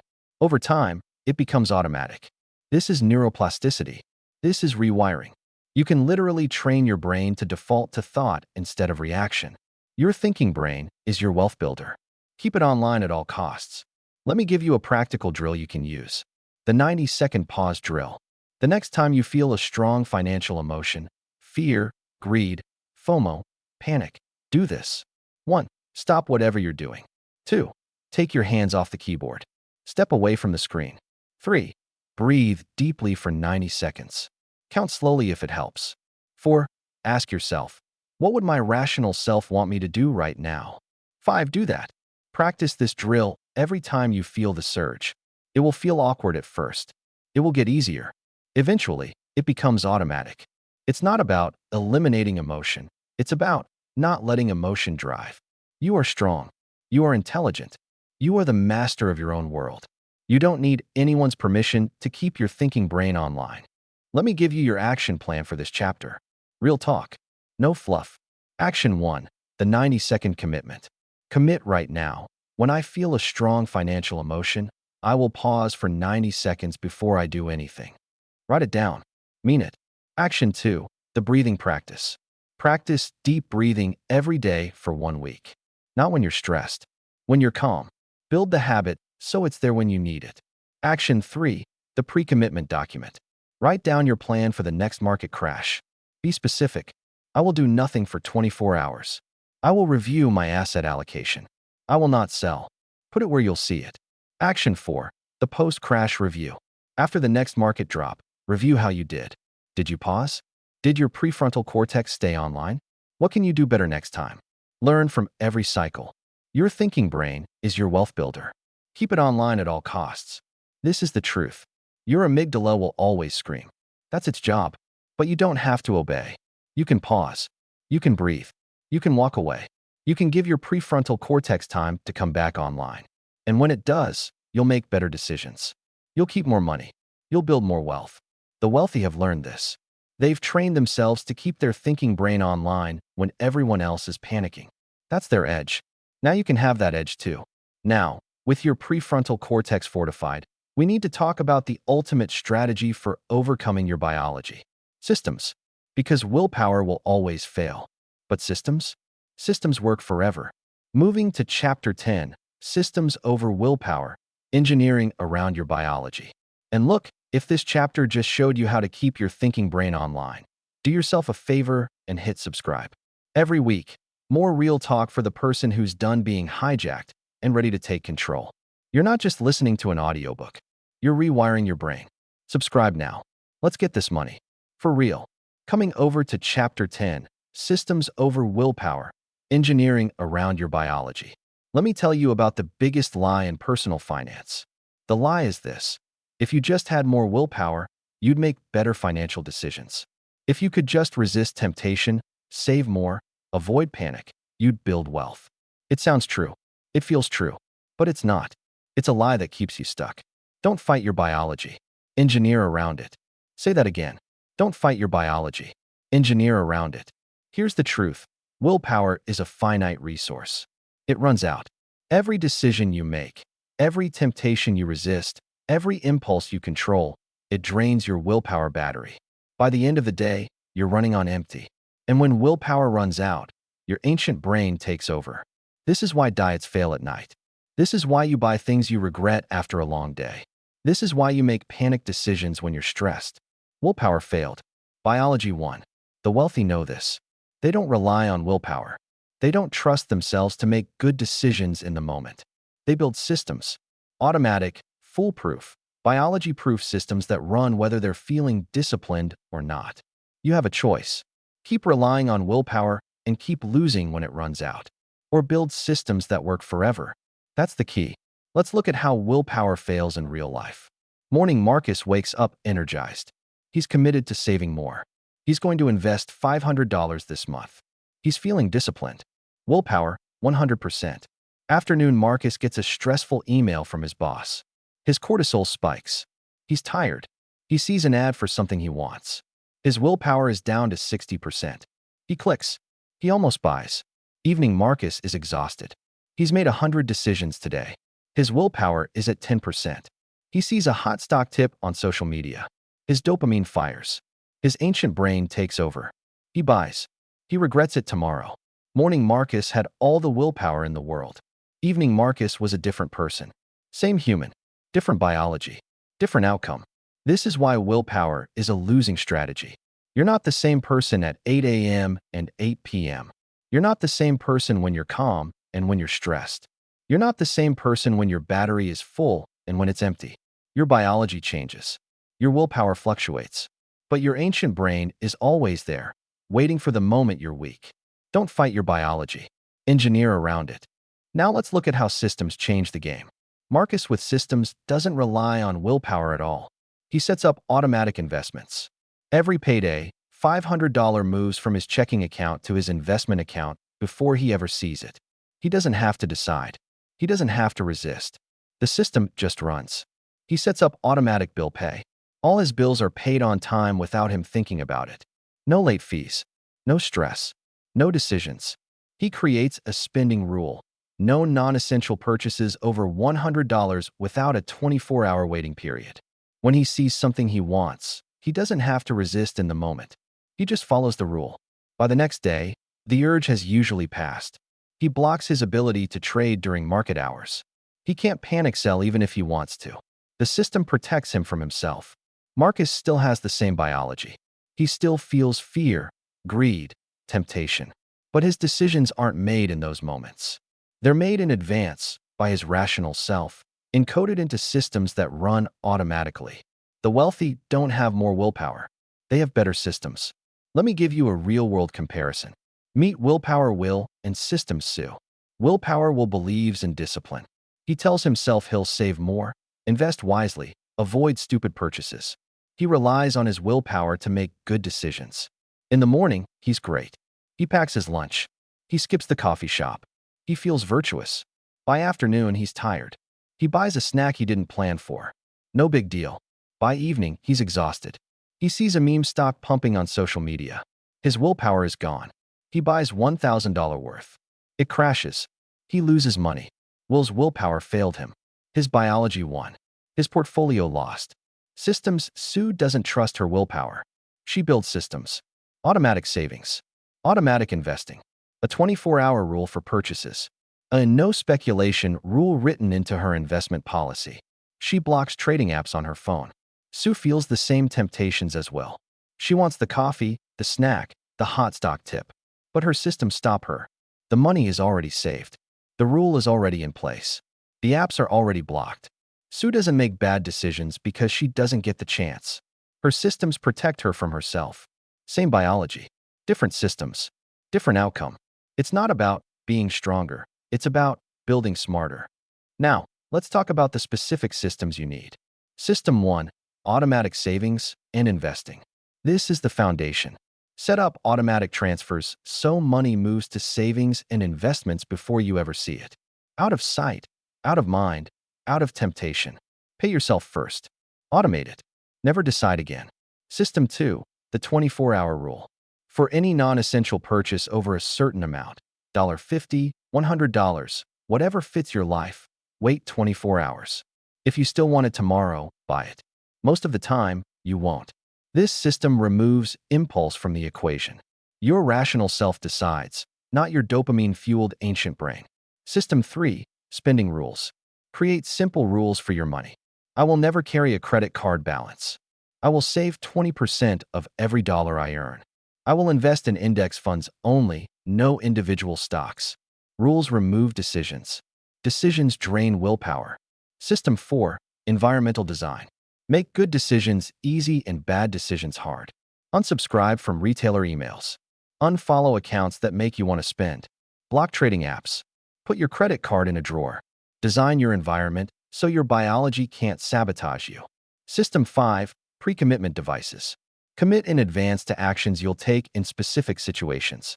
When the market drops 20%, I will do nothing for 24 hours. Then I will rebalance. When I get a bonus, I will immediately invest 50% of it. Pre-commitment removes the need for willpower in the moment. Don't fight your biology. Engineer around it. Let me give you a story about how systems saved someone from themselves. Meet James, who lives in Canada. James was a chronic overspender. He knew he should save, But every month, something came up.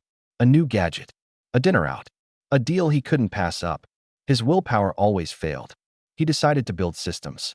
First, he set up automatic savings. $500 moved to a separate account every payday before he could touch it. He couldn't spend what he couldn't see. Second, he created a 24-hour rule for any purchase over $50. He put a note on his credit card. Wait 24 hours. Most purchases died in that waiting period. Third, he unsubscribed from every retailer email. He stopped following brands on social media. He made it hard to know about sales and new products. Fourth, he set up automatic bill pay so he never had to think about due dates. A year later, James had $12,000 in savings. He hadn't gotten more willpower. He'd built better systems. His biology still wanted to spend, but his system stopped him. It's not about changing who you are. It's about building for who you are. You are strong. You are intelligent. You are the master of your own world. You don't need anyone's permission to build systems. Let me give you your action plan for this chapter. Real talk. No fluff. Action 1. The willpower audit. Look at your financial life. Where are you relying on willpower? Where do you make decisions that should be automated? Identify the weak points. Action 2. The automation setup. This week, set up one automatic system. Automatic savings. Automatic bill pay. Automatic investing. Just one. Start there. Action 3. The 24-hour rule. Implement the 24-hour rule for all non-essential purchases. Write it down. Tell someone about it. Make it official. Action 4. The environment cleanse. Remove one temptation from your environment. Unsubscribe from one retailer. Unfollow one account. Block one app. Make bad decisions slightly harder. Don't fight your biology. Engineer around it. This is the truth. Willpower will always fail. It's not designed to last. Your ancient brain is always waiting for the moment you're weak. But systems don't fail. Systems don't get tired. Systems don't get tempted.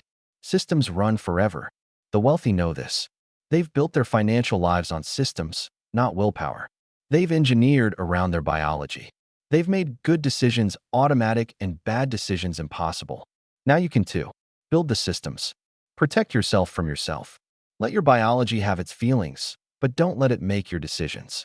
Now, with systems in place, we need to talk about the ultimate goal. Training your brain to actually love the long game. Making compounding feel good. Moving to Chapter 11. The biology of compounding. Training your brain to love the long game. And look, if this chapter just showed you why willpower always fails, do yourself a favor and hit subscribe. Every week, more real talk for the person who's done fighting their biology and ready to engineer around it. You're not just listening to an audiobook. You're building systems that work forever. Subscribe now. Let's get this money. For real. Heading towards the Chapter 11. The biology of compounding. Training your brain to love the long game. Let me tell you about the most powerful force in the universe of money. Compound interest. Einstein called it the eighth wonder of the world. The wealthy have used it for centuries to build empires. It's the reason a little money, saved consistently over time, turns into a fortune. There's just one problem. Your brain doesn't care. Compounding is boring to the ancient brain. Train yours to see the magic. Say that again. Compounding is boring to the ancient brain. Train yours to see the magic. Here's the biological reality. Your brain evolved to notice threats, not trends. To react to immediate danger, not appreciate slow growth. To crave dopamine hits, not watch a line creep up over decades. Compounding is the opposite of everything your brain wants. It's slow. It's invisible. It doesn't trigger any survival instincts. It doesn't release dopamine. It's just there. This is why most people never harness its power. They get bored. They chase excitement. They gamble on meme stocks and crypto, looking for the rush. They abandon the boring path that actually builds wealth. You have a choice. Keep letting your ancient brain dismiss compounding as boring and miss out on its magic. Or train yourself to appreciate it, celebrate it, and let it work for you. That's the key. Let's look at why compounding is so hard for your brain to love. It's slow. Your brain is wired for fast. Fast threats. Fast rewards. Fast decisions. Compounding operates on a timescale of decades. Your brain literally can't feel it happening. It's invisible. You can't see your money growing day to day. It's just numbers on a screen. There's no sensory input. No dopamine release. No excitement. It doesn't trigger survival instincts. Your brain doesn't perceive compound interest as a threat or an opportunity. It's just background noise, easily ignored. It's boring. Let's be real. Watching your net worth go up 7% a year is not exciting. It doesn't make for good conversation. It doesn't impress anyone at parties. It's just steady. Your ancient brain evolved for the savannah, not for spreadsheets. It wants excitement, drama, immediate rewards. Compounding offers none of that. Compounding is boring to the ancient brain. Train yours to see the magic. Now, let's talk about how you actually train your brain to appreciate compounding. Strategy 1. Make it visible. Your brain can't appreciate what it can't see. So make compounding visible. Create a chart of your net worth. Update it monthly. Watch the line creep up. Over time, that visual becomes rewarding. Your brain starts to associate the upward trend with safety and success. Track your investment growth. Watch your dividends reinvest. See the snowball grow. The more you see it, the more real it becomes. Strategy 2. Celebrate small wins. Your brain loves rewards. Give it some. When you hit a savings milestone, celebrate. Nothing crazy. Just acknowledge it. I just hit $10,000 in investments. That's $10,000 working for me forever. When your portfolio goes up, notice it. Don't just scroll past. Pause and feel the progress. Let your brain register the win. When you reinvest dividends, track how many new shares you bought. That's real. That's progress. That's the snowball growing. Strategy 3. Connect daily discipline to long-term results. Your brain struggles to connect today's action to a result decades away. Help it.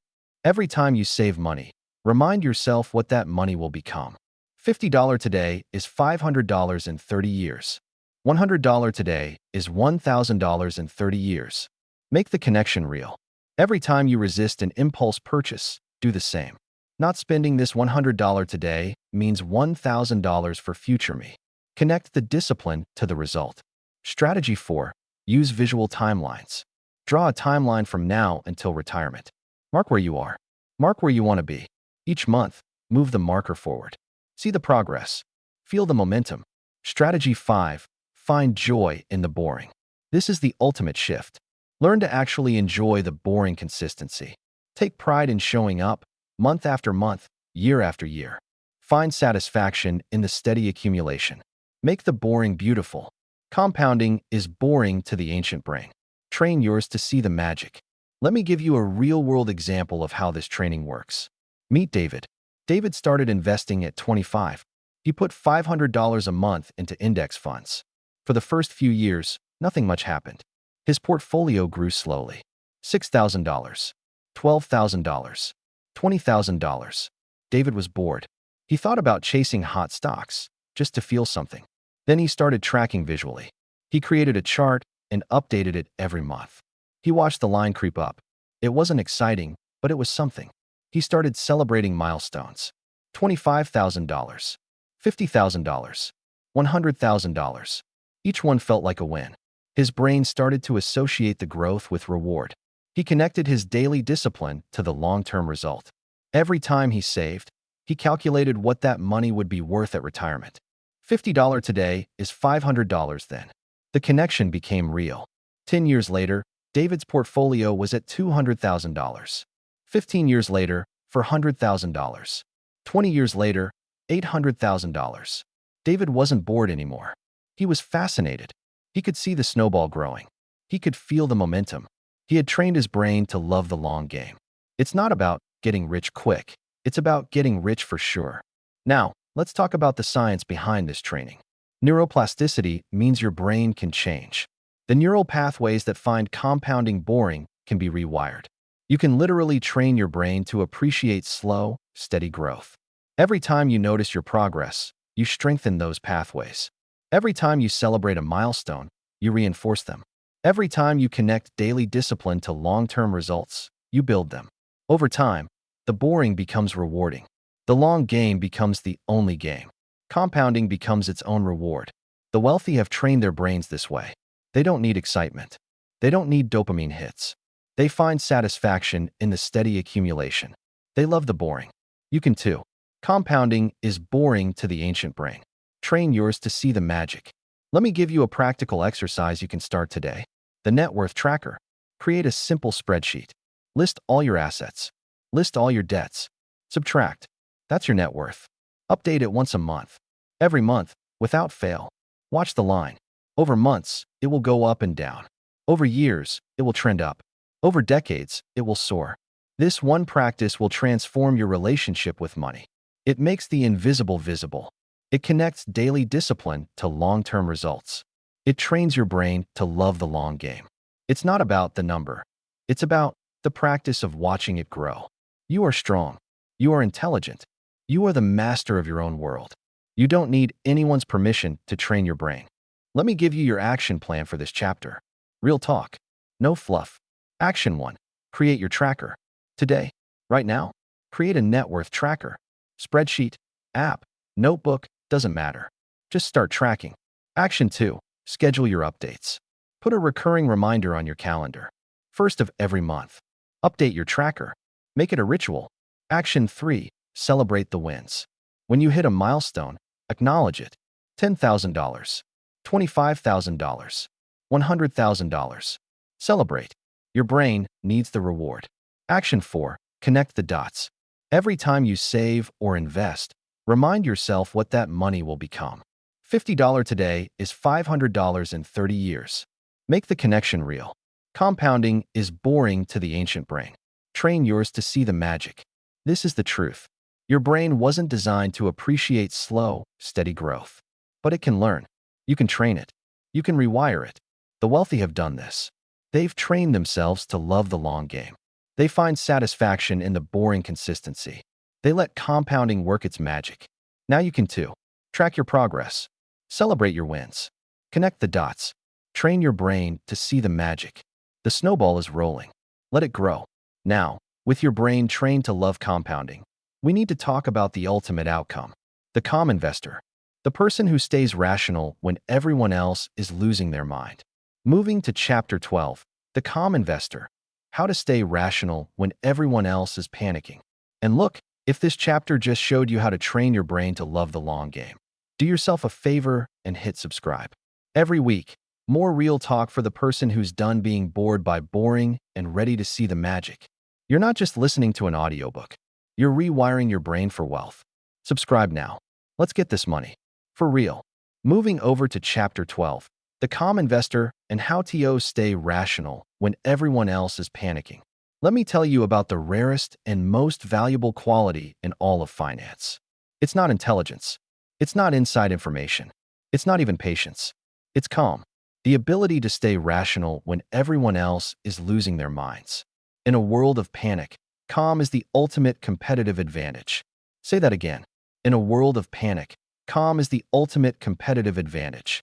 Markets are driven by emotion. Fear and greed cycle through the crowd like waves. When fear peaks, everyone sells. When greed peaks, everyone buys. The crowd is always wrong at the extremes. The calm investor is different. They feel the fear. They see the panic. But they don't join it. They stay rational. They stick to their plan. And while everyone else is losing their minds, they're quietly building wealth.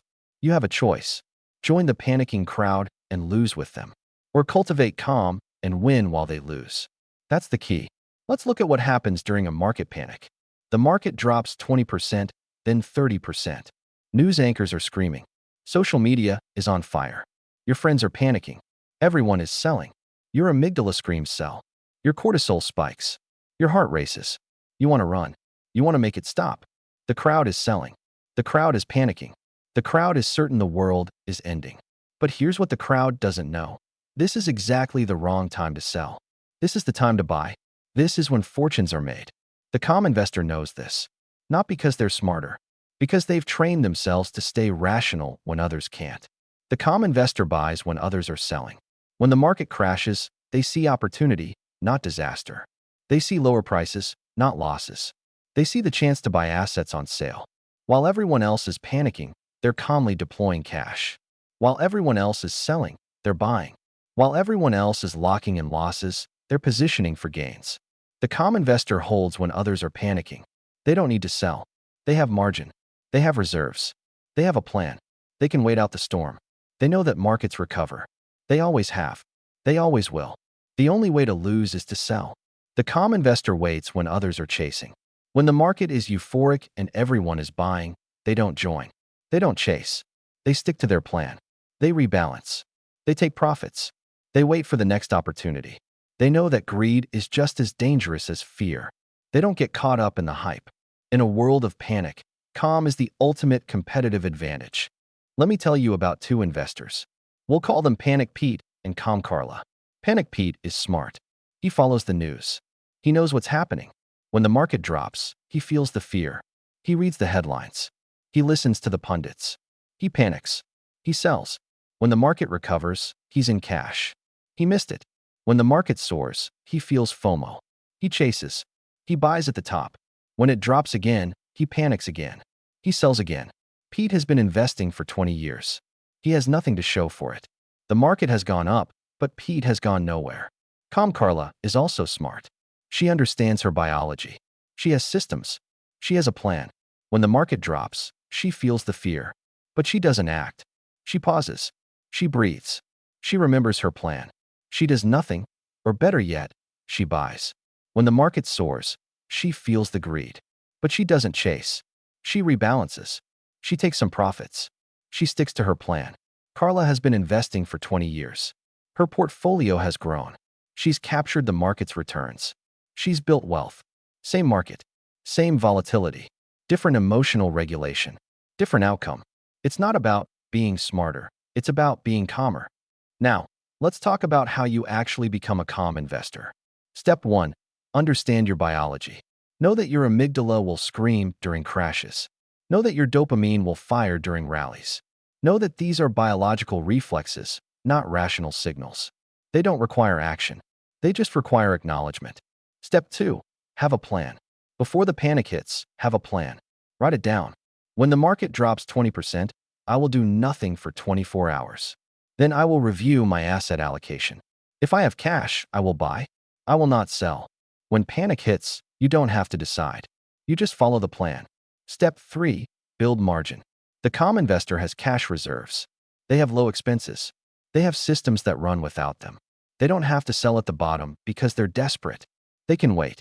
Margin is the foundation of calm. Step 4. Tune out the noise.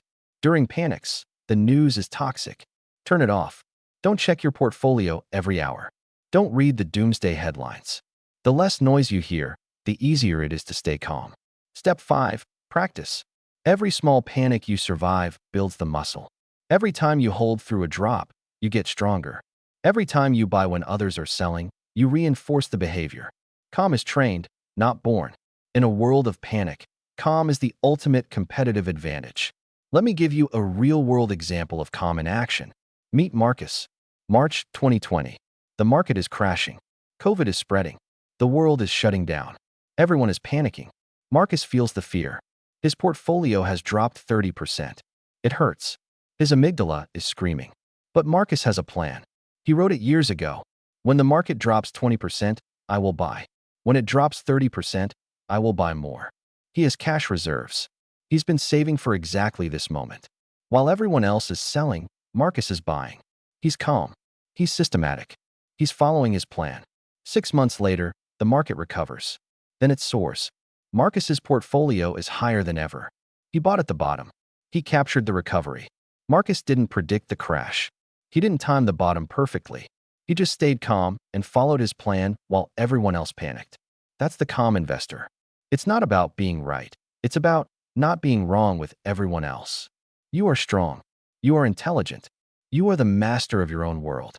You don't need anyone's permission to be calm. Let me give you your action plan for this chapter. Real talk. No fluff. Action 1. Write your panic plan. Right now, write down what you will do when the next market crash comes. Be specific. I will not sell. I will wait 24 hours. If I have cash, I will buy. Put it where you'll see it. Action 2. Build your margin.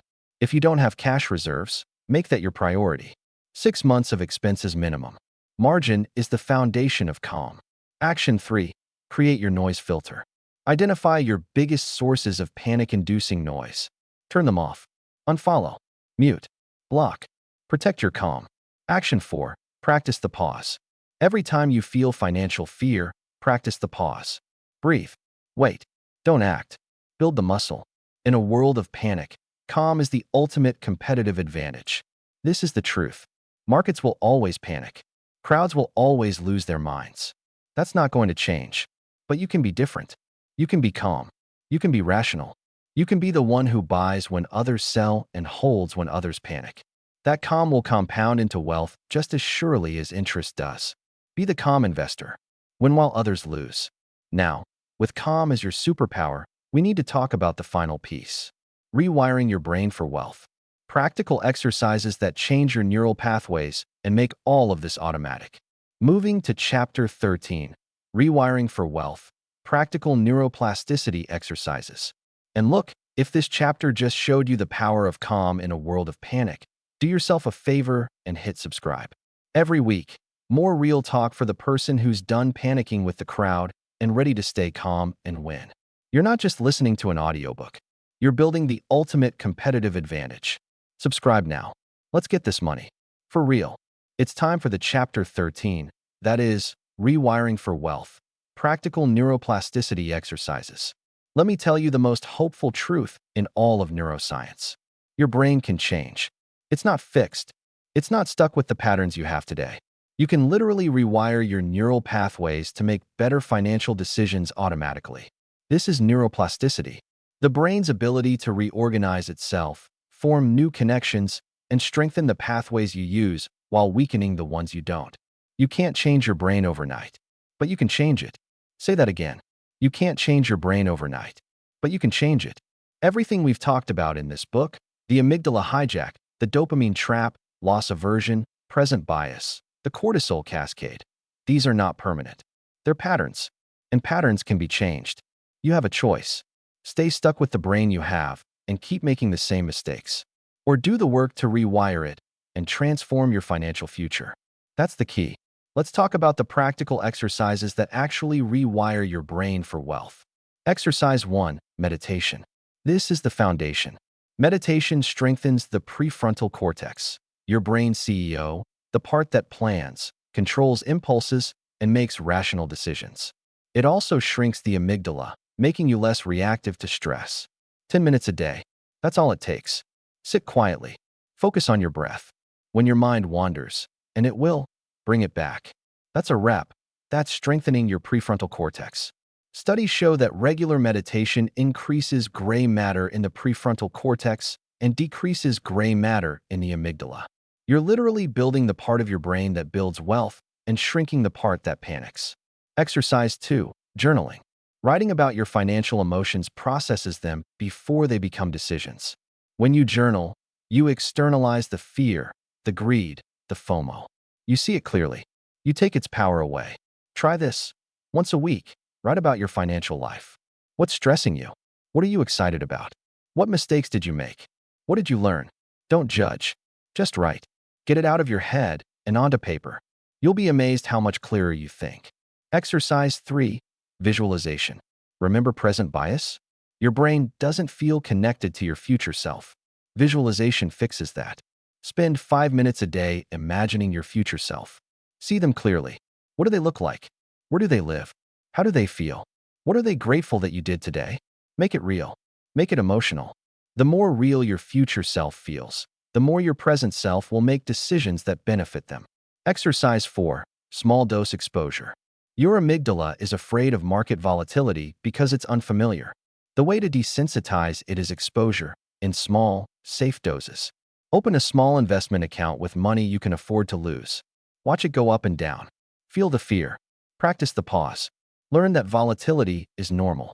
Your amygdala will slowly learn that market drops are not life or death threats. Exercise 5. The pause practice. Every time you feel a strong financial emotion, practice the pause. Stop. Breathe. Count to 10. Don't act. Each pause strengthens the neural pathway between your emotional brain and your thinking brain. Over time, pausing becomes automatic. You react less and respond more. Exercise 6. Reframing drills. When you feel fear, practice reframing it. This is not danger. This is the price of admission. When you feel greed, practice reframing it. This is not opportunity. This is my dopamine system lighting up. Each reframe weakens the old pathway and strengthens a new one. You can't change your brain overnight, but you can change it. Let me tell you about Marcus. Marcus was a reactive investor. He panicked at every drop, chased every hot tip, and wondered why he wasn't getting ahead. He started doing these exercises. 10 minutes of meditation every morning, weekly journaling about his finances, daily visualization of his future self, small investments to desensitize his amygdala, the pause practice every time he felt fear. At first, nothing changed. He still felt the fear. He still wanted to panic. But he kept practicing. After 6 months, something shifted. The pauses got easier. The fear didn't hit as hard. He could think during market drops instead of just reacting. After a year, he was a different investor. He still felt emotions, but they didn't control him. He stuck to his plan.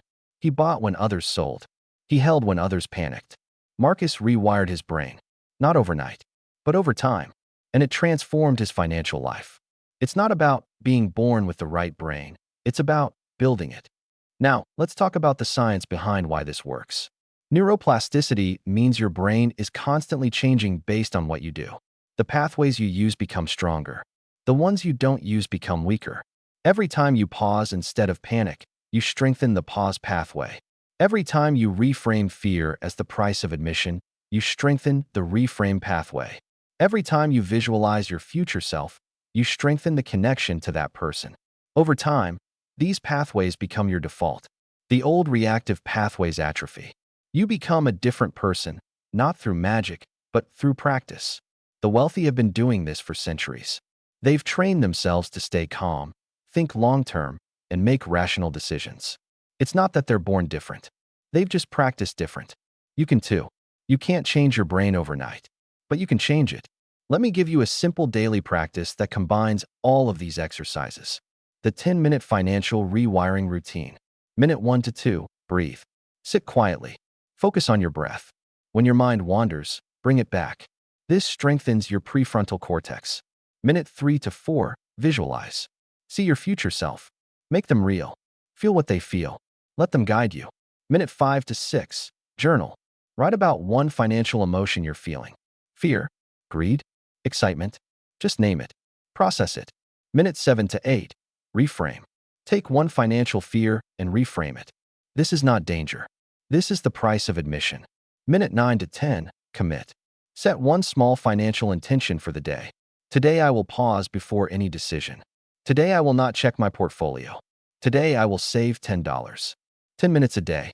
That's all it takes to rewire your brain for wealth. It's not about finding time. It's about making time for what matters. You are strong. You are intelligent. You are the master of your own world. You don't need anyone's permission to rewire your brain. Let me give you your action plan for this chapter. Real talk. No fluff. Action 1. Choose one exercise. Don't try to do all 6 at once. Pick one. Meditation, journaling, visualization. Just one. Do it every day for 30 days. Action 2. Track your practice. Put a check mark on a calendar every day you do your exercise. Don't break the chain. Consistency is how you rewire. Action 3. Notice the changes. After 30 days, reflect. Do you feel different? Are your reactions changing? Is it getting easier? Notice the progress. Action 4. Add another. When one exercise becomes habit, add another. Stack them. Build your practice over time. You can't change your brain overnight, but you can change it. This is the truth. Your brain is not fixed. It's plastic. It's changeable. It's waiting for you to train it. The reactive pathways you have today are not permanent. The panic, the FOMO, the loss aversion, these can be weakened. The calm, the patience, the long-term thinking, these can be strengthened. Every pause is a rep. Every reframe is a rep. Every visualization is a rep. Do enough reps, and you become a different investor. The wealthy have done this. They've trained their brains. They've built the neural pathways that lead to wealth. Now you can too. Start today. 10 minutes. One exercise. Rewire your brain for wealth. Now, with your brain rewired, we need to talk about the ultimate integration, where biology and strategy align, where you're no longer fighting yourself. Moving to Chapter 14, the mastery, when biology and strategy align. And look, if this chapter just showed you that you can literally rewire your brain for wealth, do yourself a favor and hit subscribe. Every week, More real talk for the person who's done being stuck with their old patterns and ready to build new ones. You're not just listening to an audiobook. You're rewiring your brain. Subscribe now. Let's get this money. For real. With this, we reach at our final destination, the chapter 14, the mastery, when biology and strategy align. Let me take you to a place you might not believe exists. A place where your ancient brain and your wealth goals are no longer at war. Where you feel fear, but you don't act on it. Where you feel greed, but you don't chase it. Where your biology works with your strategy instead of against it. This is mastery. This is where everything we've talked about leads. And it's closer than you think. Mastery isn't fighting your brain. It's partnering with it. Say that again. Mastery isn't fighting your brain. It's partnering with it. For too long, you've been at war with yourself. Your ancient brain wants survival. Your modern brain wants wealth. They've been pulling in opposite directions, leaving you stuck, frustrated, and broke. But what if they could work together? What if your fear could become data instead of a driver? What if your excitement could become energy instead of a trap? What if your biology and your strategy finally aligned? That's mastery. That's the destination. You have a choice. Stay at war with yourself forever, or learn to integrate, align, and partner with your own brain. That's the key. Let's look at what mastery looks like in practice. Mastery is feeling fear during a market crash and using it as data. Your amygdala still screams. Your heart still races. The fear is still there. But now you know what it is. You recognize it as your ancient brain doing its job. You don't act on it. You don't sell. Instead, you ask, what is this fear telling me? Is there a real threat? Or is this just my biology reacting to volatility?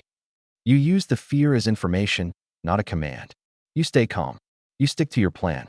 The fear is there, but it doesn't drive. Mastery is feeling greed during a rally and using it as energy. Your dopamine still fires. You still feel the pull of hot tips and meme stocks. The excitement is still there. But now you recognize it for what it is. You don't chase. You don't buy the hype. Instead, you channel that energy into something productive. You review your plan. You rebalance. You look for real opportunities. The greed is there, but it doesn't control you. Mastery is feeling impatience and using it as a reminder. Your present bias still wants rewards now. You still feel the urge to spend, to chase, to get rich quick. But now you know why. You pause. You connect to your future self. You remember that the boring path is the winning path. The impatience becomes a reminder to stay the course. Mastery is feeling stress and using it as a signal. Your cortisol still spikes. You still feel the weight of financial pressure. But now you know what it means. You check your margin. You review your reserves. You take a breath. The stress becomes a signal to protect, not to panic. Mastery is when your biology becomes your ally, not your enemy. Mastery isn't fighting your brain. It's partnering with it. Let me tell you about Marcus. You followed his journey through this book. Marcus is at mastery now. Marcus still feels fear when the market drops. He felt it last week when his portfolio dipped 5%. His heart raced. His palms sweated. The old panic response was still there. But instead of selling, Marcus paused. He breathed. He recognized the fear for what it was, his ancient brain doing its job. He used it as data, not a command. He checked his plan. He had margin. He had reserves. He was fine. He did nothing. Marcus still feels greed when he sees hot stocks pumping. He felt it last month when a friend told him about a crypto coin that was going to the moon. His dopamine fired. He wanted in. But instead of chasing, Marcus paused.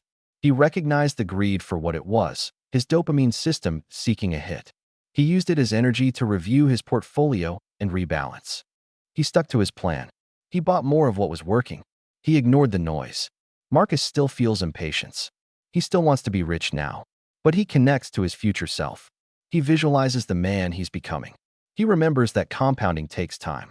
The impatience becomes a reminder, not a driver. Marcus has achieved mastery. Not because he's eliminated his biology, because he's learned to work with it. It's not about never feeling. It's about feeling and choosing wisely. Now, let's talk about what this means for your wealth. When biology and strategy align, compounding works at full power. You're not sabotaging yourself anymore. You're not selling at the bottom, chasing at the top, or letting fear drain your returns. You're just building. Steadily, calmly, relentlessly. Your money grows. Your portfolio compounds. Your wealth accumulates.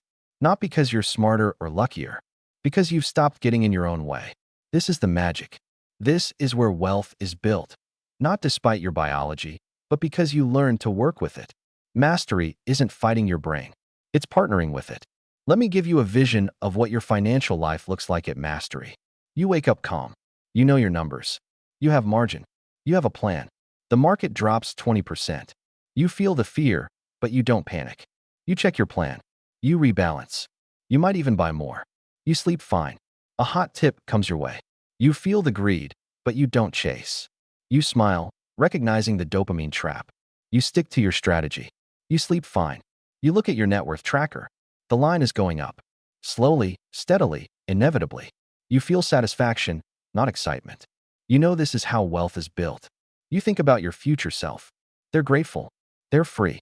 They're living the life you're building right now. This is mastery. This is the destination. It's not about reaching a number. It's about becoming someone who can't help but build wealth. You are strong. You are intelligent. You are the master of your own world. You don't need anyone's permission to achieve mastery. Let me give you your action plan for this chapter. Real talk. No fluff. Action 1. The Mastery Vision. Spend 5 minutes imagining yourself at mastery. What does it feel like to have your biology and strategy aligned? How do you react to market drops? How do you handle hot tips? Make it real. Make it yours. Action 2. The Integration Practice. This week, every time you feel a strong financial emotion, practice integration. Don't fight it. Don't suppress it. Just notice it. Name it. Ask, what can I learn from this? How can I use this as data? Practice partnering with your brain. Action 3. The Gratitude Reflection. At the end of each day, reflect on one way your biology served you. Did fear keep you safe? Did excitement energize you? Did impatience remind you to connect to your future self? Find one thing to be grateful for. Action 4. The Mastery Commitment. Say this out loud. I am no longer at war with my brain. I partner with it. My biology and my strategy are aligned. I am building wealth, not despite myself, but because of who I've become. Mastery isn't fighting your brain. It's partnering with it. This is the truth. Your ancient brain isn't going anywhere. It's been there for 200,000 years. It's not leaving now, but you can stop fighting it. You can learn to work with it. You can use its signals as data, not commands. You can channel its energy instead of being controlled by it. This is mastery. This is where wealth is built. This is where freedom lives. You've learned the science. You've learned the strategies. You've learned the exercises. Now it's time to become the person who can't help but build wealth. The war is over. Peace has been declared. Your biology and your strategy are now allies. Go build. And look, if this chapter just showed you what's possible when you stop fighting yourself, do yourself a favor and hit subscribe. Every week, more real talk for the person who's done being at war and ready to partner with their own brain. You're not just listening to an audiobook. You're achieving mastery. Subscribe now. Let's get this money. For real. So here's the truth. Your brain wasn't designed for this. It was designed for the savannah, for immediate threats, short-term survival, and quick rewards. The financial world we live in today is alien to your biology. But now you understand the war. You know about the amygdala and its panic, the dopamine and its traps, the loss aversion that distorts your decisions, the present bias that makes your future self a stranger, the cortisol that hijacks your thinking brain. And you know the weapons, the pause, the system, the reframe, the connection to your future self, the acceptance of volatility as the price of admission, the training of your prefrontal cortex, the engineering around your biology. This isn't about becoming a robot. It's about becoming the CEO of your own brain. It's about taking the raw material of ancient instincts and shaping it into a sophisticated, long-term wealth-building machine. The market will crash. It always does. Your amygdala will scream. It always will. But now you know, you can pause, breathe, and let the thinking brain return. That pause is worth millions. Go build. Go grow. Go master your own mind. And look, if this deep dive into your financial brain just changed how you see your own decisions, do yourself a favor and hit subscribe. Every week, more real talk about the psychology, biology, and strategy of wealth. You're not just listening to an audiobook. You're rewiring your brain. Subscribe now. Let's get this money. For real.